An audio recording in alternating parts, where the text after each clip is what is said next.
ਵਾਹਿਗੁਰੂ ਜੀ ਕਾ ਖਾਲਸਾ ਵਾਹਿਗੁਰੂ ਜੀ ਕੀ ਫਤਿਹ। ਸ਼੍ਰੀ ਗੁਰੂ ਗ੍ਰੰਥ ਸਾਹਿਬ ਦੇ ਅੰਗ ਨੰਬਰ 73 ਤੇ ਹੇਠਲੀ ਪੰਕਤੀ ਹੈ 9 ਨੰਬਰ ਤੋਂ ਬਾਅਦ। ਮੈਂ ਬੱਧੀ ਸੱਚ ਧਰਮਸ਼ਾਲ ਹੈ। ਧਰਮਸ਼ਾਲ ਜਾਂ ਧਰਮਸਾਲ ਇੱਕੋ ਹੀ ਗੱਲ ਹੈ। ਮੈਂ ਬੱਧੀ ਸੱਚ ਧਰਮਸਾਲ ਹੈ। ਗੁਰਸਿੱਖਾਂ ਲਹਿੰਦਾ ਭਾਲ ਕੈ। ਪੈਰ ਧੋਵਾਂ ਪੱਖਾ ਫੇਰਦਾ। ਤਿਸ ਨਿਵ ਨਿਵ ਲਾਗੋਂ ਤਿਸ ਨਿਵ ਨਿਵ ਲੱਗਾ ਪਾਏ ਜੀਓ।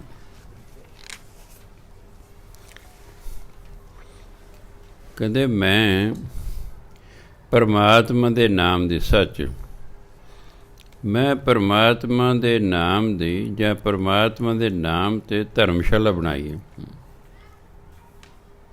ਗੁਰਸਿੱਖਾਂ ਲਹਿੰਦਾ ਭਾਲ ਕੇ, ਮੈਂ ਭਾਲ ਭਾਲ ਕੇ ਗੁਰਸਿੱਖਾਂ ਨੂੰ ਮਿਲਦਾ। ਕਿਉਂ ਕਹਿੰਦੇ ਪਏ ਆਓ, ਮੈਂ ਸਤ ਸੰਗਤ ਰੂਪੀ ਧਰਮਸ਼ਾਲਾ ਬਣਾਈ ਹੈ। ਆਓ ਸਤਸੰਗ 'ਚ ਆਓ, ਆਪਾਂ ਬੈਠ ਕੇ ਸਤਸੰਗ ਕਰਾਂਗੇ, ਨਾਮ ਜਪਾਂਗੇ। ਕਿਉਂਕਿ ਜਿਹੜੀ ਧਰਮਸ਼ਾਲਾ ਹੈ ਉੱਥੇ ਧਰਮ ਹੀ ਕਮਾਇਆ ਜਾਂਦਾ ਹੈ। ਪਰਮਾਤਮਾ ਦਾ ਜਿਹੜਾ ਸਾਡਾ ਮਾਤ ਲੋਕ ਹੈ, ਸਾਰੇ ਧਰਮਸ਼ਾਲਾ ਬਣਾਇਆ ਹੈ। ਵਿੱਚ ਧਰਤੀ ਥਾਪ ਰੱਖੀ ਧਰਮਸਾਲ। ਇਹ ਸਾਰੀ ਧਰਤੀ ਹੀ ਧਰਮਸ਼ਾਲਾ ਪਰਮਾਤਮਾ ਨੇ ਬਣਾਈ ਸੀ। ਪਰ ਮਨੁੱਖ ਨੂੰ ਨਾ ਗਿਆਨ ਹੋਣ ਕਾਰਨ ਧਰਤੀ ਸੀ ਧਰਮ ਕਮਾਉਣ ਲਈ ਧਰਮਸ਼ਾਲਾ ਬਣਾਈ। ਧਰਤੀ ਧਰਮ ਕਮਾਉਣ ਲਈ ਬਣਾਈ ਸੀ, ਪਰ ਮਨੁੱਖ ਨੇ ਇੱਥੇ ਅਧਰਮ ਕਮਾਉਣਾ ਸ਼ੁਰੂ ਕਰ ਦਿੱਤਾ। ਇਸ ਲਈ ਸਾਰੇ ਪਾਸੇ ਦੁੱਖ ਹੀ ਦੁੱਖ ਫੈਲ ਗਿਆ। ਕੋਈ ਬੰਦਾ ਗੁਰਦੁਆਰੇ ਦੇ ਵਿੱਚ ਗਲਤ ਕੰਮ ਕਰਨ ਲੱਗ ਜੇ, ਫਿਰ ਪਾਪ ਲੱਗਦਾ ਨਾ। ਅਤੇ ਪਰਮਾਤਮਾ ਦਾ ਤਾਂ ਸਾਰਾ ਜਿਹੜਾ ਸਾਰੀ ਸੰਸਾਰ ਹੈ ਇਹ ਧਰਮਸ਼ਾਲਾ। ਅਤੇ ਪਰਮਾਤਮਾ ਨੇ ਸਾਨੂੰ ਭੇਜਿਆ ਸੀ, ਜਾਓ ਜਾ ਕੇ ਮੇਰਾ ਨਾਮ ਜਪੋ। ਬੰਦੇ ਨੇ ਨਾਮ ਜਪਣ ਦੀ ਬਜਾਏ ਪੁੱਠੇ ਕੰਮ ਕਰਨੇ ਸ਼ੁਰੂ ਕਰਦੇ। ਕਿਉਂਕਿ ਜਦੋਂ ਅਸੀਂ ਇੱਥੇ ਘਰ ਬਣਾਇਆ, ਜਿਨ੍ਹਾਂ ਮਹਾਂਪੁਰਖਾਂ ਨੂੰ ਅਸੀਂ ਪਹਿਲਾਂ ਮੰਨਿਆ, ਕਦੇ ਸੰਤ ਸੁਖਦੇਵ ਸਿੰਘ ਜੀ ਤੋਂ ਪਹਿਲਾਂ, ਉਹ ਸਾਡੇ ਘਰ ਆਏ। ਉਹਨਾਂ ਦੀ ਦਿਵ ਦ੍ਰਿਸ਼ਟੀ ਖੁੱਲ੍ਹੀ ਸੀ। ਕਹਿੰਦੇ ਤੁਹਾਡੀ ਕਿਸਮਤ ਚੰਗੀ ਹੈ ਕਿ ਤੁਸੀਂ ਵੈਸ਼ਨੂੰ ਹੋ। ਕਹਿੰਦੇ ਇਹ ਨਾ ਬਾਬਾ ਬੰਦਾ ਬਹਾਦਰ ਦੀ ਥਾਂ। ਜਦੋਂ ਬਾਬਾ ਬੰਦਾ ਬਹਾਦਰ ਜੀ ਸਮਾਣਾ ਜਿੱਤ ਕੇ ਜਾਰਸਨ ਅੱਗੇ, ਜਿੱਥੇ ਕਹਿੰਦੇ ਤੁਹਾਡਾ ਡਰਾਇੰਗ ਰੂਮ ਹੈ ਨਾ, ਇੱਥੇ ਉਹਨਾਂ ਦਾ ਟੈਂਟ ਲੱਗਾ ਸੀ ਬੰਦਾ ਬਹਾਦਰ ਦਾ। ਜਿੱਥੇ ਹੁਣ ਆਪਣਾ ਨਵਾਂ ਗੁਰਦੁਆਰਾ ਸਾਹਿਬ ਬਣੇ, ਇੱਥੇ ਜਿਹੜੇ ਫੌਜੀ ਜਰਨੈਲ ਸਨ ਉਹਦੇ, ਉਹਨਾਂ ਦੇ ਟੈਂਟ ਸਨ। ਆਲੇ ਦੁਆਲੇ ਫੌਜਾਂ ਸਨ। ਕਹਿੰਦੇ ਉਹ ਇੱਥੇ ਰਹੇ। ਉਹ ਸਨ ਸ਼ਹੀਦ। ਇਸ ਲਈ ਜੇ ਤੁਸੀਂ ਇੱਥੇ ਸ਼ਰਾਬਾਂ ਸ਼ਰੂਬਾਂ ਪੀਣ ਵਾਲੇ ਹੁੰਦੇ, ਉਹਨਾਂ ਤੁਹਾਨੂੰ ਦੁਖੀ ਕਰੀ ਰੱਖਣਾ ਸੀ। ਅਤੇ ਤੁਹਾਨੂੰ ਸਮਝ ਨਹੀਂ ਆਉਣੀ ਸੀ ਕਿ ਅਸੀਂ ਨਵਾਂ ਘਰ ਪਾ ਕੇ ਦੁਖੀ ਕਿਉਂ ਹਾਂ। ਇਸ ਲਈ ਹੁਣ ਪਰਮਾਤਮਾ ਨੇ ਤਾਂ ਬਣਾਈ ਸੀ ਧਰਤੀ ਧਰਮਸ਼ਾਲਾ। ਇਹ ਮਨੁੱਖ ਨੇ ਇੱਥੇ ਆ ਕੇ ਗਲਤ ਮਲਤ ਕੰਮ ਕਰਨੇ ਸ਼ੁਰੂ ਕਰਤੇ। ਇਸ ਲਈ ਮਨੁੱਖ ਦੁਖੀ ਹੈ, ਕਿਉਂਕਿ ਪਵਿੱਤਰ ਜਗ੍ਹਾ ਨੂੰ ਇਸ ਨੇ ਅਪਵਿੱਤਰ ਕਰ ਦਿੱਤਾ। ਹੁਣ ਗੁਰੂ ਮਹਾਰਾਜ ਕਹਿੰਦੇ ਹੈ ਭਾਈ ਮੈਂ ਵੀ ਧਰਮਸ਼ਾਲਾ ਬਣਾਈ ਹੈ। ਗੁਰਸਿੱਖਾਂ ਲਹਿੰਦਾ ਭਾਲ ਕੇ, ਲਹਿੰਦਾ ਮੈਨੇ ਮਿਲਦਾ। ਮੈਂ ਗੁਰਸਿੱਖਾਂ ਨੂੰ ਭਾਲ ਭਾਲ ਕੇ ਲੱਭ ਲੱਭ ਕੇ ਮਿਲਦਾ ਹਾਂ। ਫਿਰ ਜਿਹੜਾ ਮੈਨੂੰ ਕੋਈ ਗੁਰਸਿੱਖ ਦਿਖਦਾ ਨਾ, ਪੈਰ ਧੋਵਾਂ, ਮੈਂ ਉਹਦੇ ਪੈਰ ਧੋਂਦਾ ਹਾਂ। ਪੱਖਾ ਫੇਰਦਾ, ਮੈਂ ਉਸਨੂੰ ਪੱਖਾ ਝੱਲਦਾ ਹਾਂ। ਤਿਸ ਨਿਵ ਨਿਵ ਲੱਗਾ ਪਾਏ ਜੀਓ, ਅਤੇ ਝੁਕ ਝੁਕ ਕੇ ਉਹਦੇ ਚਰਨੀ ਲੱਗਦਾ ਹਾਂ। ਕਿੰਨਾ ਸਤਿਕਾਰ ਕਰਦੇ ਗੁਰੂ ਮਹਾਰਾਜ ਸਿੱਖ ਦਾ, ਜਿਹੜਾ ਇਸ ਧਰਮਸ਼ਾਲਾ ਨੂੰ ਧਰਮਸ਼ਾਲਾ ਸਮਝ ਰਿਹਾ ਹੈ। ਸੁਣ ਗੱਲਾਂ ਗੁਰ ਪਹਿ ਆਇਆ, ਨਾਮ ਦਾਨ ਇਸ਼ਨਾਨ ਦਿੜਾਇਆ, ਸਭ ਮੁਕਤ ਹੋਆ ਸੈਂਸਾਰੜਾ, ਸੰਸਾਰਤ ਬਣਾਇਆ ਸਸਿਨ ਦਿਲਾਵਾਂ ਬਿੰਦੇ, ਸਭ ਮੁਕਤ ਹੋਆ ਸੈਂਸਾਰੜਾ, ਨਾਨਕ ਸੱਚੀ ਬੇੜੀ ਚੜ੍ਹ ਜੀਓ। ਸੁਣ ਗੱਲਾਂ ਗੁਰ ਪੈ ਆਇਆ। ਮੈਂ ਗੁਰੂ ਦੀ ਬਾਰੇ ਗੱਲਾਂ ਸੁਣ ਕੇ, ਗੁਰੂ ਦੀਆਂ ਵਡਿਆਈਆਂ ਸੁਣ ਕੇ ਮੈਂ ਗੁਰੂ ਦੇ ਕੋਲ ਆਇਆ। ਉਹਨਾਂ 3 ਗੱਲਾਂ ਮੇਰੇ ਅੰਦਰ ਦ੍ਰਿੜ ਕਰਤੀਆਂ, ਨਾਮ ਦਾਨ ਇਸ਼ਨਾਨ। ਕਿ ਭਾਈ ਤੂੰ ਨਾਮ ਜਪਣਾ, ਨਾਮ ਦਾ ਹੀ ਦਾਨ ਦੇਣਾ ਹੈ, ਭਾਵ ਦੂਜਿਆਂ ਤੋਂ ਨਾਮ ਜਪਵਾਉਣਾ ਹੈ। ਨਾਮ ਦਾ ਹੀ ਇਸ਼ਨਾਨ ਕਰਨਾ, ਨਾਮ ਨਾਲ ਹੀ ਆਪਣੇ ਮਨ ਨੂੰ ਪਵਿੱਤਰ ਕਰਨਾ। ਨਾਮ ਜਪਣਾ, ਦਾਨ ਨਾਮ ਜਪਾਉਣਾ, ਇਸ਼ਨਾਨ ਅਤੇ ਨਾਮ ਜਪ ਕੇ ਆਪਣੇ ਮਨ ਦਾ ਇਸ਼ਨਾਨ ਕਰਾਉਣਾ। ਇਹ ਕਿ 3 ਗੱਲਾਂ ਦ੍ਰਿੜ ਕਰਾਤੀਆਂ। ਸਭ ਮੁਕਤ ਹੋਆ ਸੰਸਾਰੜਾ, ਨਾਨਕ ਸੱਚੀ ਬੇੜੀ ਚੜ੍ਹ ਜਿਓ। ਫਿਰ ਜਿਹੜਾ ਗੁਰੂ ਮਹਾਰਾਜ ਦੇ ਕੋਲ ਆ ਗਿਆ, ਗੁਰੂ ਮਹਾਰਾਜ ਨੇ ਕੀ ਕੀਤਾ? ਪਰਮਾਤਮਾ ਦੇ ਨਾਮ ਦੀ ਬੇੜੀ 'ਤੇ ਉਹਨੂੰ ਚੜ੍ਹਾਤਾ। ਨਾਮ ਜਪਣਾ ਬੇੜੀ ਵਿੱਚ ਚੜ੍ਹਨਾ ਹੈ। ਜਿਵੇਂ ਬੇੜੀ ਕਿਸ਼ਤੀ ਸਾਨੂੰ ਦਰਿਆ ਤੋਂ ਪਾਰ ਲੈ ਜਾਂਦੀ ਹੈ, ਇਸ ਤਰ੍ਹਾਂ ਪਰਮਾਤਮਾ ਦਾ ਨਾਮ ਵੀ ਬੇੜੀ ਹੈ ਜਿਹੜੀ ਸਾਨੂੰ ਭਵ ਸਾਗਰ ਤੋਂ ਪਾਰ ਲੰਘਾਉਂਦੀ। ਗੁਰੂ ਮਹਾਰਾਜ ਕੀ ਤਾਂ ਸੱਚੀ ਬੇੜੀ, ਪਰਮਾਤਮਾ ਦੇ ਨਾਮ ਦੀ ਬੇੜੀ 'ਤੇ ਚੜ੍ਹਾ ਕੇ ਨਾ ਜਿਹੜਾ ਵੀ ਗੁਰੂ ਮਹਾਰਾਜ ਕੋਲ ਹੈ ਉਸੇ ਨੂੰ ਹੀ ਮੁਕਤ ਕਰ ਦਿੱਤਾ। ਸਭ ਮੁਕਤ ਹੋਆ ਸੰਸਾਰ ਦਾ, ਸਾਰਾ ਸੰਸਾਰ ਮੁਕਤ ਹੋ ਗਿਆ। ਇੱਥੇ ਸੰਸਾਰ ਤੋਂ ਮਤਲਬ ਸਾਰੇ ਲੋਕਾਂ ਤੋਂ ਭਾਵ ਨਹੀਂ, ਜਿਹੜਾ ਗੁਰੂ ਕੋਲ ਆਇਆ, ਗੁਰੂ ਨੇ ਕੀ ਕੀਤਾ? ਉਹਦੇ ਨਾਮ ਦਾਨ ਤੇ ਇਸ਼ਨਾਨ ਦ੍ਰਿੜ ਕਰਤਾ, ਉਹਨੂੰ ਨਾਮ ਜਪਣ 'ਤੇ ਲਾਤਾ। ਇਸੇ ਨਾਮ ਰੂਪੀ ਬੇੜੀ 'ਤੇ ਉਸ ਨੂੰ ਚਾੜ੍ਹ ਕੇ ਪਾਰ ਉਤਾਰਾ ਕਰਤਾ, ਮੁਕਤ ਕਰਤਾ ਉਸਨੂੰ। ਸਭ ਸ੍ਰਿਸ਼ਟ ਸੇਵੇ ਦਿਨ ਰਾਤ ਜੀਓ, ਦੇ ਕੰਨ ਸੁਣੋ ਅਰਦਾਸ ਜੀਓ। ਠੋਕ ਵਜਾਏ ਸਭ ਡਿਠੀਆ,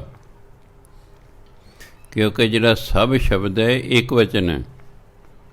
ਜੇ ਭੱਬੇ ਨੂੰ ਸਿਹਾਰੀ ਹੁੰਦਾ ਸਭ, ਫਿਰ ਹੋਣਾ ਸੀ ਬਹੁਵਚਨ, ਫਿਰ ਪੜਨਾ ਸੀ ਡਿਠੀਆਂ। ਸਭ ਇੱਕ ਵਚਨ ਹੈ ਅਤੇ ਇਸਤਰੀ ਲਿੰਗ ਹੈ, ਇਸ ਲਈ ਡਿਠੀਆ ਦਾ ਭਾਵ ਡਿੱਠੀ, ਦੇਖੀ। ਨਹੀਂ ਤਾਂ ਡਿੱਠਾ ਹੁੰਦਾ। ਜੇ ਭੱਬੇ ਨੂੰ ਔਂਕੜ ਹੁੰਦਾ ਫਿਰ ਹੁੰਦਾ ਸਭ ਡਿੱਠਾ, ਫਿਰ ਡਿੱਠਾ ਹੋਣਾ ਸੀ, ਪੁਲਿੰਗ ਹੋਣਾ ਸੀ। ਸਭ ਇੱਕ ਵਚਨ ਹੈ ਅਤੇ ਇਸਤਰੀ ਲਿੰਗ ਹੈ, ਇਸ ਲਈ ਡਿਠੀਆ। ਜੇ ਭੱਬੇ ਨੂੰ ਸਿਹਾਰੀ ਹੁੰਦੀ ਫਿਰ ਸਭ ਬਹੁਵਚਨ ਹੋਣਾ ਸੀ, ਫਿਰ ਪੜ੍ਹਨਾ ਸੀ ਠੋਕ ਵਜਾਏ ਸਭ ਡਿਠੀਆਂ। ਇਸ ਲਈ ਖਿਆਲ ਰੱਖਣਾ ਪੜ੍ਹਨ ਵੇਲੇ, ਅੰਦਾਜ਼ੇ ਨਾਲ ਨਹੀਂ ਪੜ੍ਹਨਾ। ਕੋਈ ਡਿਠੀਆ ਕਹਿ ਦੇ, ਕੋਈ ਡਿਠੀਆਂ ਕਹਿ ਦੇ, ਵੀ ਕਿਉਂ? ਬਈ ਗਿਆਨ ਹੋਣਾ ਚਾਹੀਦਾ ਵੀ ਇਹਨੂੰ ਡਿਠੀਆ ਕਿਉਂ ਪੜ੍ਹਨਾ, ਡਿਠੀਆਂ ਕਿਉਂ ਨਹੀਂ ਪੜ੍ਹਨਾ। ਕਿਉਂਕਿ ਇਹਦੇ ਅੱਗੇ ਜਿਹੜਾ ਸਭ ਸ਼ਬਦ ਹੈ, ਇੱਕ ਤਾਂ ਉਹ ਇਸਤਰੀ ਲਿੰਗ ਹੈ ਅਤੇ ਇੱਕ ਵਚਨ ਹੈ, ਇਸ ਕਰਕੇ ਡਿਠੀਆ। ਡਿਠੀਆ ਸ਼ਬਦ ਇਸਤਰੀ ਲਿੰਗ ਹੈ ਅਤੇ ਇੱਕ ਵਚਨ ਹੈ। ਠੋਕ ਵਜਾਏ ਸਭ ਡਿਠੀਆ, ਤੁਸ ਆਪੇ ਲੈਨ ਛੁਡਾਏ ਜੀਓ। ਸਭ ਸ੍ਰਿਸ਼ਟ, ਸਭ ਮੈਨੇ ਸਾਰੀ, ਸਭ ਇੱਕ ਵਚਨ ਹੈ ਕਿਉਂਕਿ ਅੱਗੇ ਸ੍ਰਿਸ਼ਟ ਸ੍ਰਿਸ਼ਟੀ, ਸਾਰੀ ਸ੍ਰਿਸ਼ਟੀ। ਸਭ ਸ੍ਰਿਸ਼ਟ ਸੇਵੇ ਦਿਨ ਰਾਤ ਜੀਓ। ਸਾਰੀ ਸ੍ਰਿਸ਼ਟੀ ਪਰਮਾਤਮਾ ਨੂੰ ਦਿਨ ਰਾਤ ਜਪਦੀ ਹੈ। ਦੇ ਕੰਨ ਸੁਣੋ ਅਰਦਾਸ ਜੀਓ। ਦੇ ਕੰਨ ਹੁੰਦਾ ਧਿਆਨ ਨਾਲ। ਹੇ ਪਰਮਾਤਮਾ, ਤੁਸੀਂ ਧਿਆਨ ਨਾਲ ਮੇਰੀ ਅਰਦਾਸ ਸੁਣੋ। ਠੋਕ ਵਜਾਏ ਸਭ ਡਿਠੀਆ। ਮੈਂ ਸਾਰਿਆਂ ਠੋਕ ਵਜਾ ਕੇ ਦੇਖਿਆ। ਤੁਸ ਆਪੇ ਲੈਣ ਛਡਾਏ ਜੀ। ਇਹ ਮੈਨੂੰ ਕੋਈ ਵੀ ਇਹਨਾਂ ਦੇ ਵਿੱਚੋਂ ਕਾਮ, ਕ੍ਰੋਧ, ਲੋਭ, ਮੋਹ, ਹੰਕਾਰ ਤੋਂ ਨਹੀਂ ਛੁਡਾ ਸਕਦਾ। ਤੁਸ ਹੁੰਦਾ ਪ੍ਰਸੰਨ ਹੋ ਕੇ, ਤੂੰ ਆਪ ਹੀ ਪ੍ਰਸੰਨ ਹੋ ਕੇ ਜੀਵ ਨੂੰ ਇਸ ਕਾਮ, ਕ੍ਰੋਧ, ਲੋਭ, ਮੋਹ, ਹੰਕਾਰ ਤੋਂ ਛੁਡਾਉਂਦਾ। ਹੋਰ ਕੋਈ ਛੁਡਾਉਣ ਵਾਲਾ ਨਹੀਂ ਹੈ। ਮੈਂ ਸਾਰਿਆਂ ਨੂੰ ਕਿਹਾ ਠੋਕ ਵਜਾ ਕੇ ਵੇਖ ਲੈ, ਚੰਗੀ ਤਰ੍ਹਾਂ ਪਰਖ ਕਰਕੇ ਵੇਖ ਲੈ। ਜੇ ਤੁਸੀਂ ਘੜਾ ਖਰੀਦਦੇ ਹੋ, ਉਂਗਲ ਪੁੱਠੀ ਕਰਕੇ ਨਾ ਠੋਲਾ ਮਾਰ ਦਿਓ ਉਸ 'ਤੇ ਵੀ ਕੀ ਆਵਾਜ਼ ਠੀਕ ਹੈ। ਜੇ ਆਵਾਜ਼ ਠੀਕ ਹੈ ਤਾਂ ਮਤਲਬ ਘੜਾ ਜਿਹੜਾ ਹੈ ਠੀਕ ਹੈ, ਕਿਤੋਂ ਚੋਂਦਾ ਨਹੀਂ। ਜੇ ਉਹ ਕਰੈਕ ਹੋਵੇਗਾ ਨਾ ਘੜਾ, ਉਹਦੀ ਆਵਾਜ਼ ਹੀ ਹੋਰ ਹੋਵੇਗੀ। ਇੱਟਾਂ ਜਦੋਂ ਭੱਠੇ ਤੋਂ ਖਰੀਦਦੇ ਹੋ, ਦੋ ਇੱਟਾਂ ਨੇ ਇੱਕ ਦੂਜੇ ਵਜਾ ਕੇ ਵੇਖਦੇ ਹੋ, ਆਵਾਜ਼ ਤੋਂ ਪਤਾ ਲੱਗ ਜਾਏ ਇੱਟ ਪੂਰੀ ਪੱਕੀ ਹੈ ਕਿ ਕੱਚੀ ਹੈ, ਅਧੂਰੀ ਹੈ। ਇਸ ਤਰ੍ਹਾਂ ਕਿ ਮੈਂ ਸਾਰਾ ਠੋਕ ਵਜਾ ਕੇ ਦੇਖ ਲਿਆ, ਚੰਗੀ ਤਰ੍ਹਾਂ ਪਰਖ ਕਰ ਲਈਏ। ਹੇ ਪਰਮਾਤਮਾ, ਜਦ ਤੂੰ ਪ੍ਰਸੰਨ ਹੋਣਾ ਤਾਂ ਹੀ ਸਾਨੂੰ ਇਹ ਇਹਨਾਂ ਤੋਂ ਛੁਡਾ ਸਕਦਾ, ਹੋਰ ਕੋਈ ਨਹੀਂ ਛੁਡਾ ਸਕਦਾ। ਮੈਂ ਦੇਖ ਲਿਆ ਕਹਿੰਦੇ। ਅਤੇ ਛੁਟਕਾਰਾ ਮੁਕਤੀ ਕਿਹਨੂੰ ਕਹਿੰਦੇ ਨੇ? ਜਦੋਂ ਅਸੀਂ ਕਾਮ, ਕ੍ਰੋਧ, ਲੋਭ, ਮੋਹ, ਹੰਕਾਰ ਤੋਂ ਰਹਿਤ ਹੋ ਗਏ, ਸਮਝੋ ਅਸੀਂ ਮੁਕਤ ਹੋ ਗਏ। ਹੁਣ ਹੁਕਮ ਹੋਆ ਮਿਹਰਬਾਨ ਦਾ, ਪੈ ਕੋਈ ਨਾ ਕਿਸੇ ਰੰਝਾਣ ਦਾ। ਇਹਨੂੰ ਰੰਝਾਣ ਦਾ ਪੜ੍ਹਨਾ, ਰਾਰੇ ਤੇ ਟਿੱਪੀ ਜੱਜੇ ਨੂੰ ਕੰਨਾਂ ਲਾ ਕੇ ਪੜ੍ਹਨਾ। ਰੰਝਾਣ ਹੁੰਦਾ ਨਾਰਾਜ਼ ਕਰਨਾ ਕਿਸੇ ਨੂੰ। ਪੈ ਕੋਈ ਨਾ ਕਿਸੇ ਰੰਝਾਣ ਦਾ, ਸਭ ਸੁਖਾਲੀ ਵੁਠੀਆ। ਜੇ ਭੇਜੀ ਉੱਪਰ ਆਇਆ ਸੀ ਨਾ ਡਿਠੀਆ, ਹੁਣ ਸਭ ਜਿਹੜਾ ਹੈ ਇੱਕ ਵਚਨ ਹੈ ਅਤੇ ਇਸਤਰੀ ਲਿੰਗ ਹੈ, ਇਸ ਲਈ ਅੱਗੇ ਸੁਖਾਲੀ ਆਇਆ, ਅੱਗੇ ਵੁਠੀਆ ਆਇਆ। ਸਭ ਸੁਖਾਲੀ ਵੁਠੀਆ, ਇਹ ਹੋਆ ਹਲੇਮੀ ਰਾਜ ਜੀਓ। ਹੁਣ ਹੁਕਮ ਹੋਆ ਮਿਹਰਬਾਨ ਦਾ, ਪਰਮਾਤਮਾ ਮਿਹਰਬਾਨ ਹੈ। ਹੁਣ ਪਰਮਾਤਮਾ ਜੋ ਮਿਹਰਬਾਨ ਹੈ ਉਸ ਦਾ ਹੁਕਮ ਹੋ ਗਿਆ ਹੈ। ਪੈ ਕੋਈ ਨਾ ਕਿਸੇ ਰੰਝਾਣ ਦਾ, ਹੁਣ ਕਿਸੇ ਨੂੰ ਵੀ ਕੋਈ ਕਿਸੇ ਕਾਰਨ ਨਾਰਾਜ਼ ਨਹੀਂ ਕਰਦਾ, ਕਿਉਂ ਸਾਰੇ ਸਤਸੰਗੀ ਹੋ ਗਏ। ਜਦੋਂ ਸਾਰੇ ਹੀ ਸਤਸੰਗੀ ਹੋਣ ਤਾਂ ਫਿਰ ਕਿਸੇ ਨੇ ਕਿਸੇ ਨੂੰ ਕੀ ਨਾਰਾਜ਼ ਕਰਨਾ ਹੈ। ਪਰਮਾਤਮਾ ਮਿਹਰਬਾਨ ਹੋ ਗਿਆ, ਮਿਹਰਬਾਨ ਹੋ ਕੇ ਉਹਨੇ ਹੁਕਮ ਕਰਤਾ ਹੈ। ਹੁਣ ਕੋਈ ਕਿਸੇ ਨੂੰ ਦੁਖੀ ਨਹੀਂ ਕਰਦਾ। ਸਭ ਸੁਖਾਲੀ ਵੁਠੀਆ, ਹਰ ਇੱਕ ਹੁਣ ਸੁਖੀ ਹੋ ਗਿਆ। ਵੁਠੀਆ ਬਣੇ ਵਸਦਾ ਹੈ, ਹਰ ਇੱਕ ਹੁਣ ਸੁਖੀ ਹੋ ਕੇ ਵਸ ਰਿਹਾ ਹੈ। ਇਹ ਹੋਆ ਹਲੇਮੀ ਰਾਜ ਜੀ। ਹਲੇਮੀ ਫਾਰਸੀ ਦਾ ਸ਼ਬਦ ਜਿਹਨੂੰ ਹਲੀਮੀ ਕਹਿੰਦੇ ਨੇ, ਨਿਮਰਤਾ। ਕਿਉਂਕਿ ਹੁਣ ਨਿਮਰਤਾ ਦਾ ਰਾਜ ਹੋ ਗਿਆ। ਹੁਣ ਹਉਮੈ ਦਾ ਰਾਜ ਨਹੀਂ ਰਿਹਾ, ਨਿਮਰਤਾ ਦਾ ਰਾਜ ਹੋ ਗਿਆ ਹੈ। ਤਾਂ ਜੇ ਕੋਈ ਰਾਜਾ ਸਾਊ ਹੋਵੇ, ਚੰਗਾ ਹੋਵੇ, ਲੋਕ ਸੁਖੀ ਹੋ ਜਾਂਦੇ ਨੇ। ਜੇ ਰਾਜਾ ਅੜਬ ਹੋਵੇ, ਜ਼ੁਲਮ ਜ਼ਾਲਮ ਹੋਵੇ, ਫਿਰ ਪ੍ਰਜਾ ਵੀ ਦੁਖੀ ਹੋ ਜਾਂਦੀ ਹੈ। ਇਸ ਲਈ ਸਾਰੀ ਪ੍ਰਜਾ ਹੁਣ ਸੁਖੀ ਵਸਦੀ ਹੈ, ਕਿਉਂਕਿ ਨਿਮਰਤਾ ਦਾ ਰਾਜ ਹੋ ਗਿਆ ਹੈ। ਚਿਮ ਚਿਮ ਅੰਮ੍ਰਿਤ ਵਰਸਦਾ, ਬੁਲਾਇਆ ਬੋਲੀ ਲੱਲਨ ਬਿਹਾਰੀ ਬਿੰਦੀ। ਇਹ 'ਚ ਮੈਂ ਦਾ ਭਾਵ ਹੈ। ਬੁਲਾਇਆ ਬੋਲੀ ਖਸਮ ਦਾ, ਬਹੁ ਮਾਣ ਕੀਆ ਤੁਧ ਉਪਰੇ, ਤੂੰ ਆਪੇ ਪਾਏ। ਕਿਉਂਕਿ ਤੂੰ ਆ ਗਿਆ। ਜਦੋਂ ਤੂੰ ਆ ਜੇ, ਮੈਂ ਆ ਜੇ, ਹਉ ਆ ਜੇ, ਅੱਗੇ ਜਿਹੜੀ ਕਿਰਿਆ ਹੁੰਦੀ ਹੈ ਉਹ ਨੱਕ ਰਾਹੀਂ ਬੋਲੀ ਜਾਂਦੀ ਹੈ। ਇਸ ਲਈ ਤੂੰ ਆਪੇ ਪਾਏ ਥਾਏ ਜੀਓ। ਚਿਮ ਚਿਮ ਹੁੰਦਾ ਹੌਲੀ ਹੌਲੀ। ਕਈ ਵਾਰੀ ਤਾਂ ਜ਼ੋਰ ਦੇ ਮੀਂਹ ਪੈਂਦਾ ਹੈ, ਕਈ ਵਾਰੀ ਹੌਲੀ ਹੌਲੀ ਨਿੰਮਾ ਨਿੰਮਾ ਕਣੀਆਂ ਪੈਂਦੀਆਂ, ਨਿੰਮੀਆਂ ਨਿੰਮੀਆਂ। ਉਹਨੂੰ ਕਹਿੰਦਾ ਚਿਮ ਚਿਮ। ਚਿਮ ਚਿਮ ਅੰਮ੍ਰਿਤ ਵਰਸਦਾ। ਹੁਣ ਨਾਮ ਰੂਪੀ ਅੰਮ੍ਰਿਤ ਹੌਲੀ ਹੌਲੀ ਮੇਰੇ ਅੰਦਰ ਵਸ ਰਿਹਾ ਹੈ। ਕਿਉਂਕਿ ਜਿਵੇਂ ਮੀਂਹ ਪਵੇ, ਹੌਲੀ ਹੌਲੀ ਮੀਂਹ ਪਵੇ, ਆਪਾਂ ਨੂੰ ਆਨੰਦ ਆਉਂਦਾ ਹੈ, ਧਰਤੀ ਵੀ ਆਨੰਦ ਮਾਣਦੀ ਹੈ। ਇਸ ਤਰ੍ਹਾਂ ਨਾਮ ਦੀ ਵੀ ਇੱਕ ਐਸੀ ਅਵਸਥਾ ਆ ਜਾਂਦੀ ਹੈ ਜਿੱਥੇ ਐਂ ਲੱਗਦਾ ਵੀ ਹੌਲੀ ਹੌਲੀ ਅੰਮ੍ਰਿਤ ਝਾਰਿਆ ਅੰਦਰ। ਬੁਲਾਇਆ ਬੋਲੀ ਖਸਮ ਦਾ। ਹੁਣ ਪਰਮਾਤਮਾ ਜੋ ਮੇਰੇ ਤੋਂ ਬੁਲਵਾਉਂਦਾ ਹੈ ਉਹੀ ਮੈਂ ਬੋਲਦਾ ਹਾਂ, ਕਿਉਂਕਿ ਅੰਦਰ ਮੈਂ ਖਤਮ ਹੋ ਗਈ ਹੈ। ਹੁਣ ਜਿਵੇਂ ਪਰਮਾਤਮਾ ਬੁਲਾਉਂਦਾ ਹੈ ਉਵੇਂ ਬੋਲਦਾ ਹਾਂ। ਇਹ ਬ੍ਰਹਮ ਗਿਆਨੀ ਦੀ ਅਵਸਥਾ ਹੁੰਦੀ। ਉਦੋਂ ਹੇਠਾਂ ਹੇਠਾਂ ਮਨੁੱਖ ਆਪਣੀ ਮਰਜ਼ੀ ਨਾਲ ਬੋਲਦਾ ਹੈ, ਆਪਣੀ ਮਰਜ਼ੀ ਨਾਲ ਕੰਮ ਕਰਦਾ ਹੈ, ਆਪਣੀ ਮਰਜ਼ੀ ਨਾਲ ਕਿਤੇ ਆਉਂਦਾ ਜਾਂਦਾ ਹੈ। ਪਰ ਜਦੋਂ ਬ੍ਰਹਮ ਗਿਆਨੀ ਹੋ ਜਾਂਦਾ ਹੈ ਉਹ ਆਪਣੀ ਮਰਜ਼ੀ ਨਾਲ ਨਹੀਂ ਬੋਲਦਾ, ਉਹ ਉਹੀ ਬੋਲਦਾ ਜੋ ਉਸ ਤੋਂ ਪਰਮਾਤਮਾ ਬੁਲਾਉਂਦਾ। ਉਹ ਉੱਥੇ ਹੀ ਜਾਂਦਾ ਜਿਸ 'ਤੇ ਪਰਮਾਤਮਾ ਉਸ ਨੂੰ ਭੇਜਦਾ। ਉਹ ਉਸ ਕੋਲ ਹੀ ਜਾਂਦਾ ਜਿਸ ਦੇ ਕੋਲ ਪਰਮਾਤਮਾ ਉਹਨੂੰ ਭੇਜਦਾ ਹੈ। ਉਹਦਾ ਆਪਣੀ ਮੈਂ ਉਹਦੇ ਅੰਦਰ ਰਹਿੰਦੀ ਹੀ ਨਹੀਂ। ਉਹਦਾ ਸਾਰਾ ਜੀਵਨ ਪਰਮਾਤਮਾ ਦੇ ਹੁਕਮ 'ਚ ਹੋ ਜਾਂਦਾ। ਜਿਵੇਂ 7 ਸਾਲ ਗੁਰੂ ਅੰਗਦ ਦੇਵ ਮਹਾਰਾਜ ਗੁਰੂ ਨਾਨਕ ਦੇ ਸ਼ਰਨ 'ਚ ਰਹੇ। ਜੋ ਗੁਰੂ ਮਹਾਰਾਜ ਗੁਰੂ ਨਾਨਕ ਦੇਵ ਜੀ ਨੇ ਭਾਈ ਲਹਿਣਾ ਜੀ ਨੂੰ ਕਿਹਾ, ਹੂ ਬਹੂ ਬਿਨਾਂ ਕਿਸੇ ਸ਼ੰਕ ਸ਼ੁਬੇ ਦੇ ਉਹਨਾਂ ਨੇ ਮੰਨਿਆ।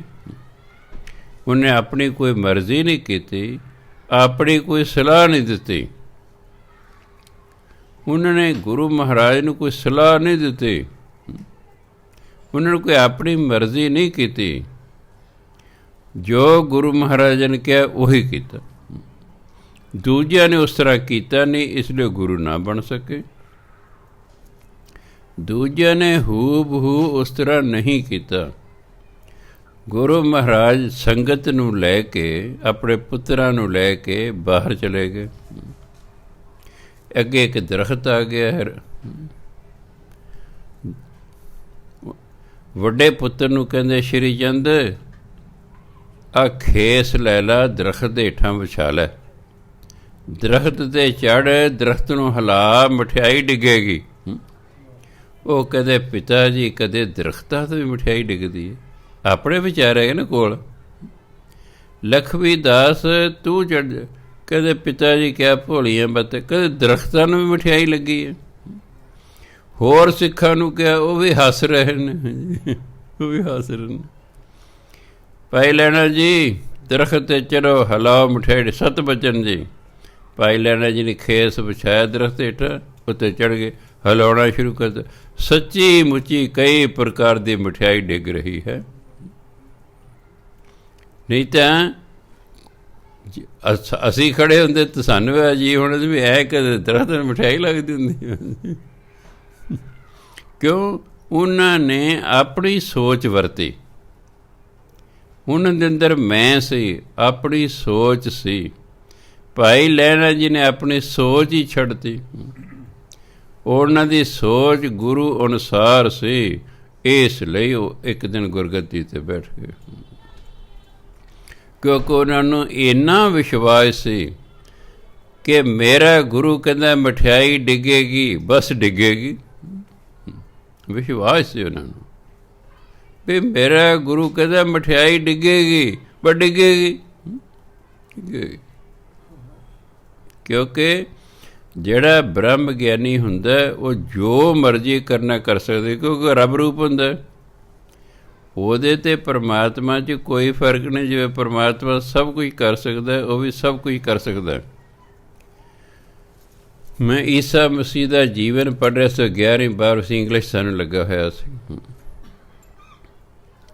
ਉਹ ਇੱਕ ਵਾਰੀ ਸਮੁੰਦਰ ਦੇ ਕੰਢੇ ਪਹਾੜ ਸੀ, ਅਤੇ ਪਹਾੜ ਦੇ ਕੋਲ ਖੜ੍ਹੇ ਅਤੇ ਕੋਈ ਗੱਲ ਚੱਲ ਪਈ। ਆਪਣੇ ਚੇਲਿਆਂ ਨੂੰ ਕਹਿੰਦੇ, ਜੇ ਮੈਂ ਪਹਾੜ ਨੂੰ ਕਹਾਂ ਵੀ ਹੇ ਪਹਾੜ ਤੂੰ ਸਮੁੰਦਰ ਡਿੱਗ ਪਏ, ਕਹਿੰਦੇ ਇਹਦੀ ਕੀ ਤਾਕਤ ਹੈ ਨਾ ਡਿੱਗੇ? ਪਹਾੜ ਦੀ ਕੀ ਤਾਕਤ ਹੈ ਨਾ ਡਿੱਗੇ? ਇਸ ਲਈ ਜਿਹੜੀ ਕੁਦਰਤ ਹੈ ਉਹ ਬ੍ਰਹਮ ਗਿਆਨੀ ਦੇ ਆਖੇ ਲੱਗਦੀ। ਜਿਵੇਂ ਬ੍ਰਹਮ ਗਿਆਨੀ ਕਹਿੰਦਾ ਉਵੇਂ ਕਰਦੇ। ਬ੍ਰਹਮ ਗਿਆਨੀ ਨੇ ਕਹਿੰਦੇ ਰੇਠਿਓ ਮਿੱਠੇ ਹੋ ਜਾਓ, ਉਹ ਮਿੱਠੇ ਹੋ ਗਏ। ਉਹਨਾਂ ਮਿੱਠੇ ਰੇਠਿਆਂ ਤੋਂ ਅੱਗੇ ਗੁਰਦੁਆਰਾ ਦਰਖਤ ਬੀਜ ਲਏ ਵੀ ਆਏ ਗਏ ਨੂੰ ਉਹ ਰੇਠਿਆਂ ਦਾ ਪ੍ਰਸ਼ਾਦ ਦਿੰਦੇ ਨੇ, ਅਤੇ ਅੱਜ ਤੱਕ ਮਿੱਠੇ ਨੇ। ਪਹਾੜ ਦੀ ਕਹਿ ਰੁਕ ਜਾ, ਉਹ ਉੱਥੇ ਰੁਕ ਗਿਆ। ਪੰਜਾ ਅੱਜ ਤੱਕ ਉਸ 'ਤੇ ਲੱਗਿਆ ਹੋਇਆ ਪਹਾੜ 'ਤੇ। ਸੋ ਇਸ ਲਈ ਗੁਰੂ 'ਤੇ ਕਿਸੇ ਗੱਲ ਦਾ ਸ਼ੰਕਾ ਨਹੀਂ ਕਰੀਦਾ ਹੁੰਦਾ। ਆਪਣੇ ਗੁਰੂ ਨੂੰ ਸਮਰੱਥ ਸਮਝਣਾ ਕਿ ਉਹ ਸਭ ਕੁਛ ਕਰ ਸਕਦਾ ਹੈ।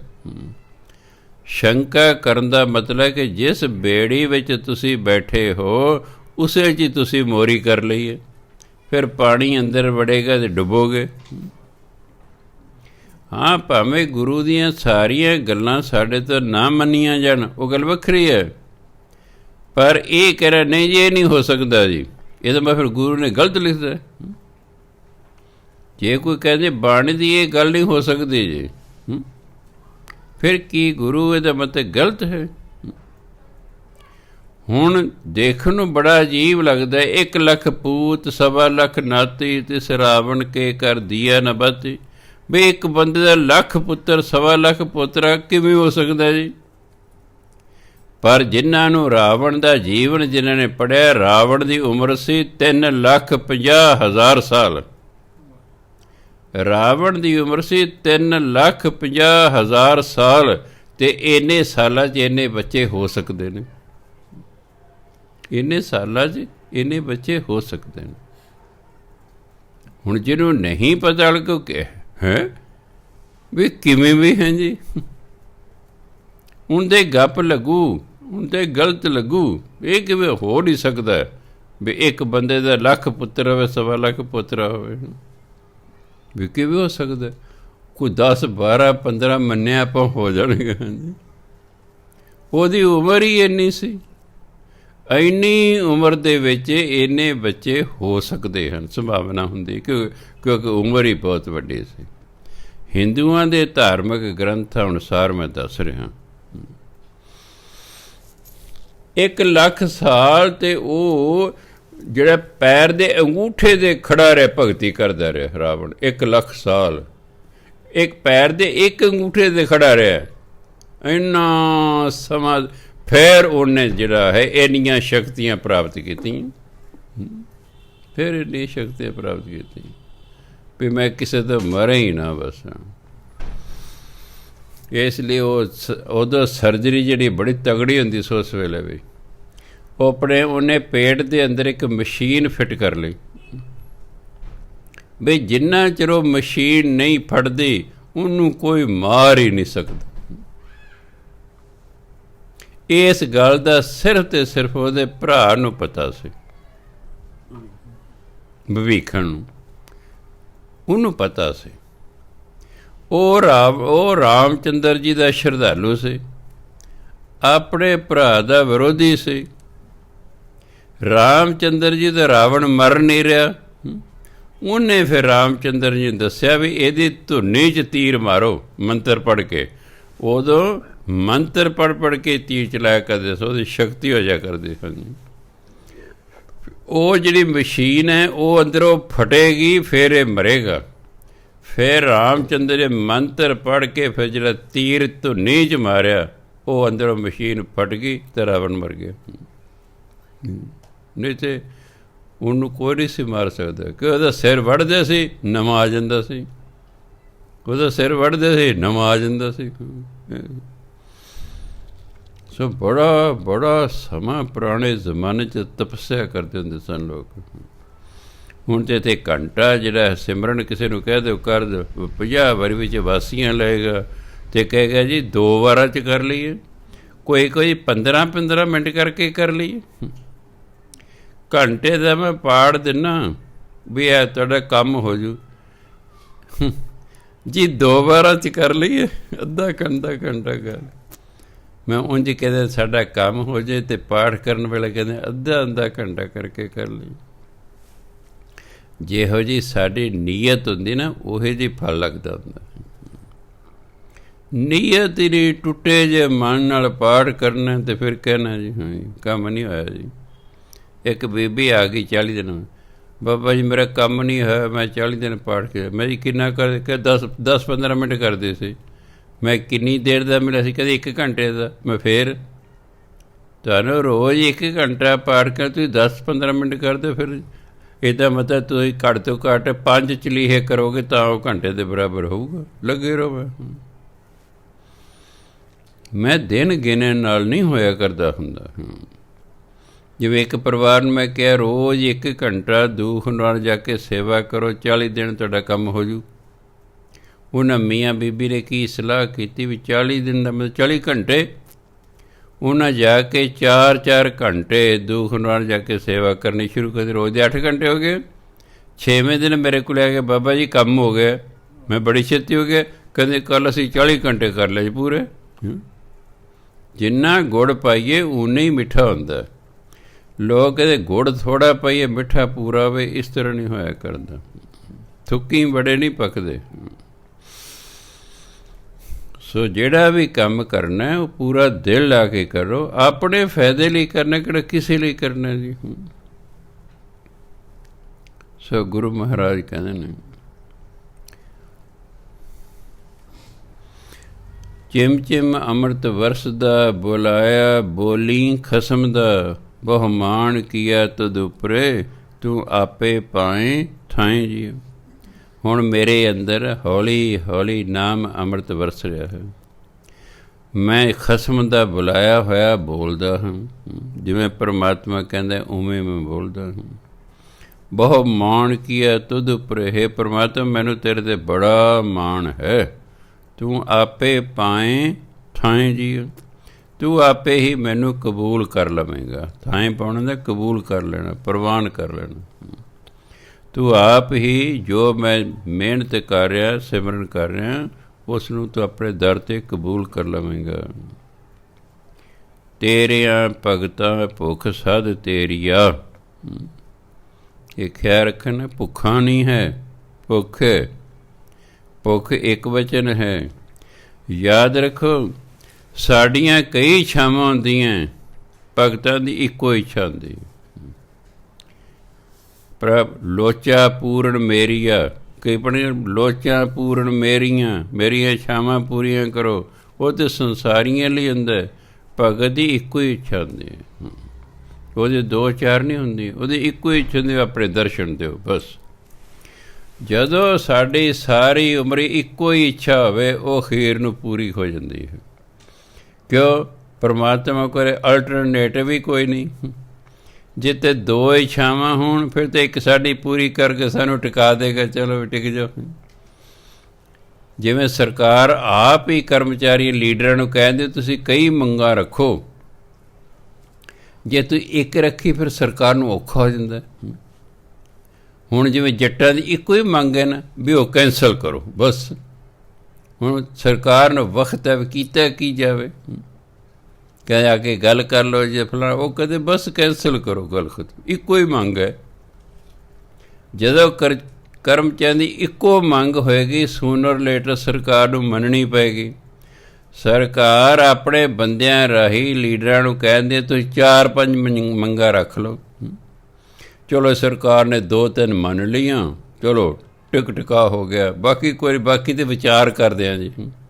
ਜਿੱਥੇ ਪੈਸੇ ਦੇਣ ਵਾਲੀ ਗੱਲ ਹੈ ਉਸ 'ਤੇ ਵਿਚਾਰ ਕਰਦੇ ਹਾਂ, ਬਾਕੀ ਮੰਨ ਲੈਂਦੇ ਨੇ, ਬਾਕੀ ਮੰਨ ਲੈਂਦੇ। ਸੋ ਜੇ ਅਸੀਂ 2 ਜਾਂ 3 ਮੰਗਾਂ ਪਰਮਾਤਮਾ ਅੱਗੇ ਰੱਖਾਂਗੇ, ਉਹਨੇ ਦਰਸ਼ਨ ਦੇਣ ਦੀ ਥਾਂ 'ਤੇ ਬਾਕੀ ਸਾਡੀ ਮੰਗ ਲੈਣੀ ਹੈ। ਭਗਤਾਂ ਦੀ ਮੰਗ ਹੀ ਇੱਕ ਹੈ ਕਿ ਤੁਸੀਂ ਆਪਣੇ ਦਰਸ਼ਨ ਦਿਓ, ਇਸ ਲਈ ਉਹਨੂੰ ਦਰਸ਼ਨ ਦੇਣੇ ਪੈਂਦੇ ਹਨ। ਤੇਰਿਆਂ ਭਗਤਾਂ ਭੁੱਖ ਸਦ ਤੇਰੀਆ, ਹਰ ਲੋਚਾ ਪੂਰਨ ਮੇਰੀਆ, ਦੇਹੋ ਦਰਸ ਸੁਖ ਦਾਤਿਆ, ਮੈਂ ਗਲ ਵਿੱਚ ਲਹਿਓ ਮਿਲਾਏ ਜੀਓ। ਤੇਰਿਆਂ ਭਗਤਾਂ ਨੂੰ ਤਾਂ ਤੇਰੀ ਹੀ ਭੁੱਖ ਹੈ, ਭਾਵ ਤੈਨੂੰ ਮਿਲਣ ਦੀ ਭੁੱਖ ਹੈ, ਤੈਨੂੰ ਮਿਲਣ ਦੀ ਇੱਛਾ ਹੈ, ਤਮੰਨਾ ਹੈ। ਹਰ ਲੋਚਾ ਪੂਰਨ ਮੇਰੀਆ, ਹੇ ਪ੍ਰਮਾਤਮਾ ਮੇਰੀ ਵੀ ਇੱਛਾ ਪੂਰੀ ਕਰ, ਮੇਰੀ ਵੀ ਇੱਛਾ ਪੂਰੀ ਕਰ। ਕੀ ਇੱਛਾ? ਦੇਹੋ ਦਰਸ ਸੁਖ ਦਾਤਿਆ, ਹੇ ਸੁੱਖਾਂ ਦੇ ਦਾਤੇ ਪਰਮਾਤਮਾ ਮੈਨੂੰ ਦਰਸ਼ਨ ਦਿਓ।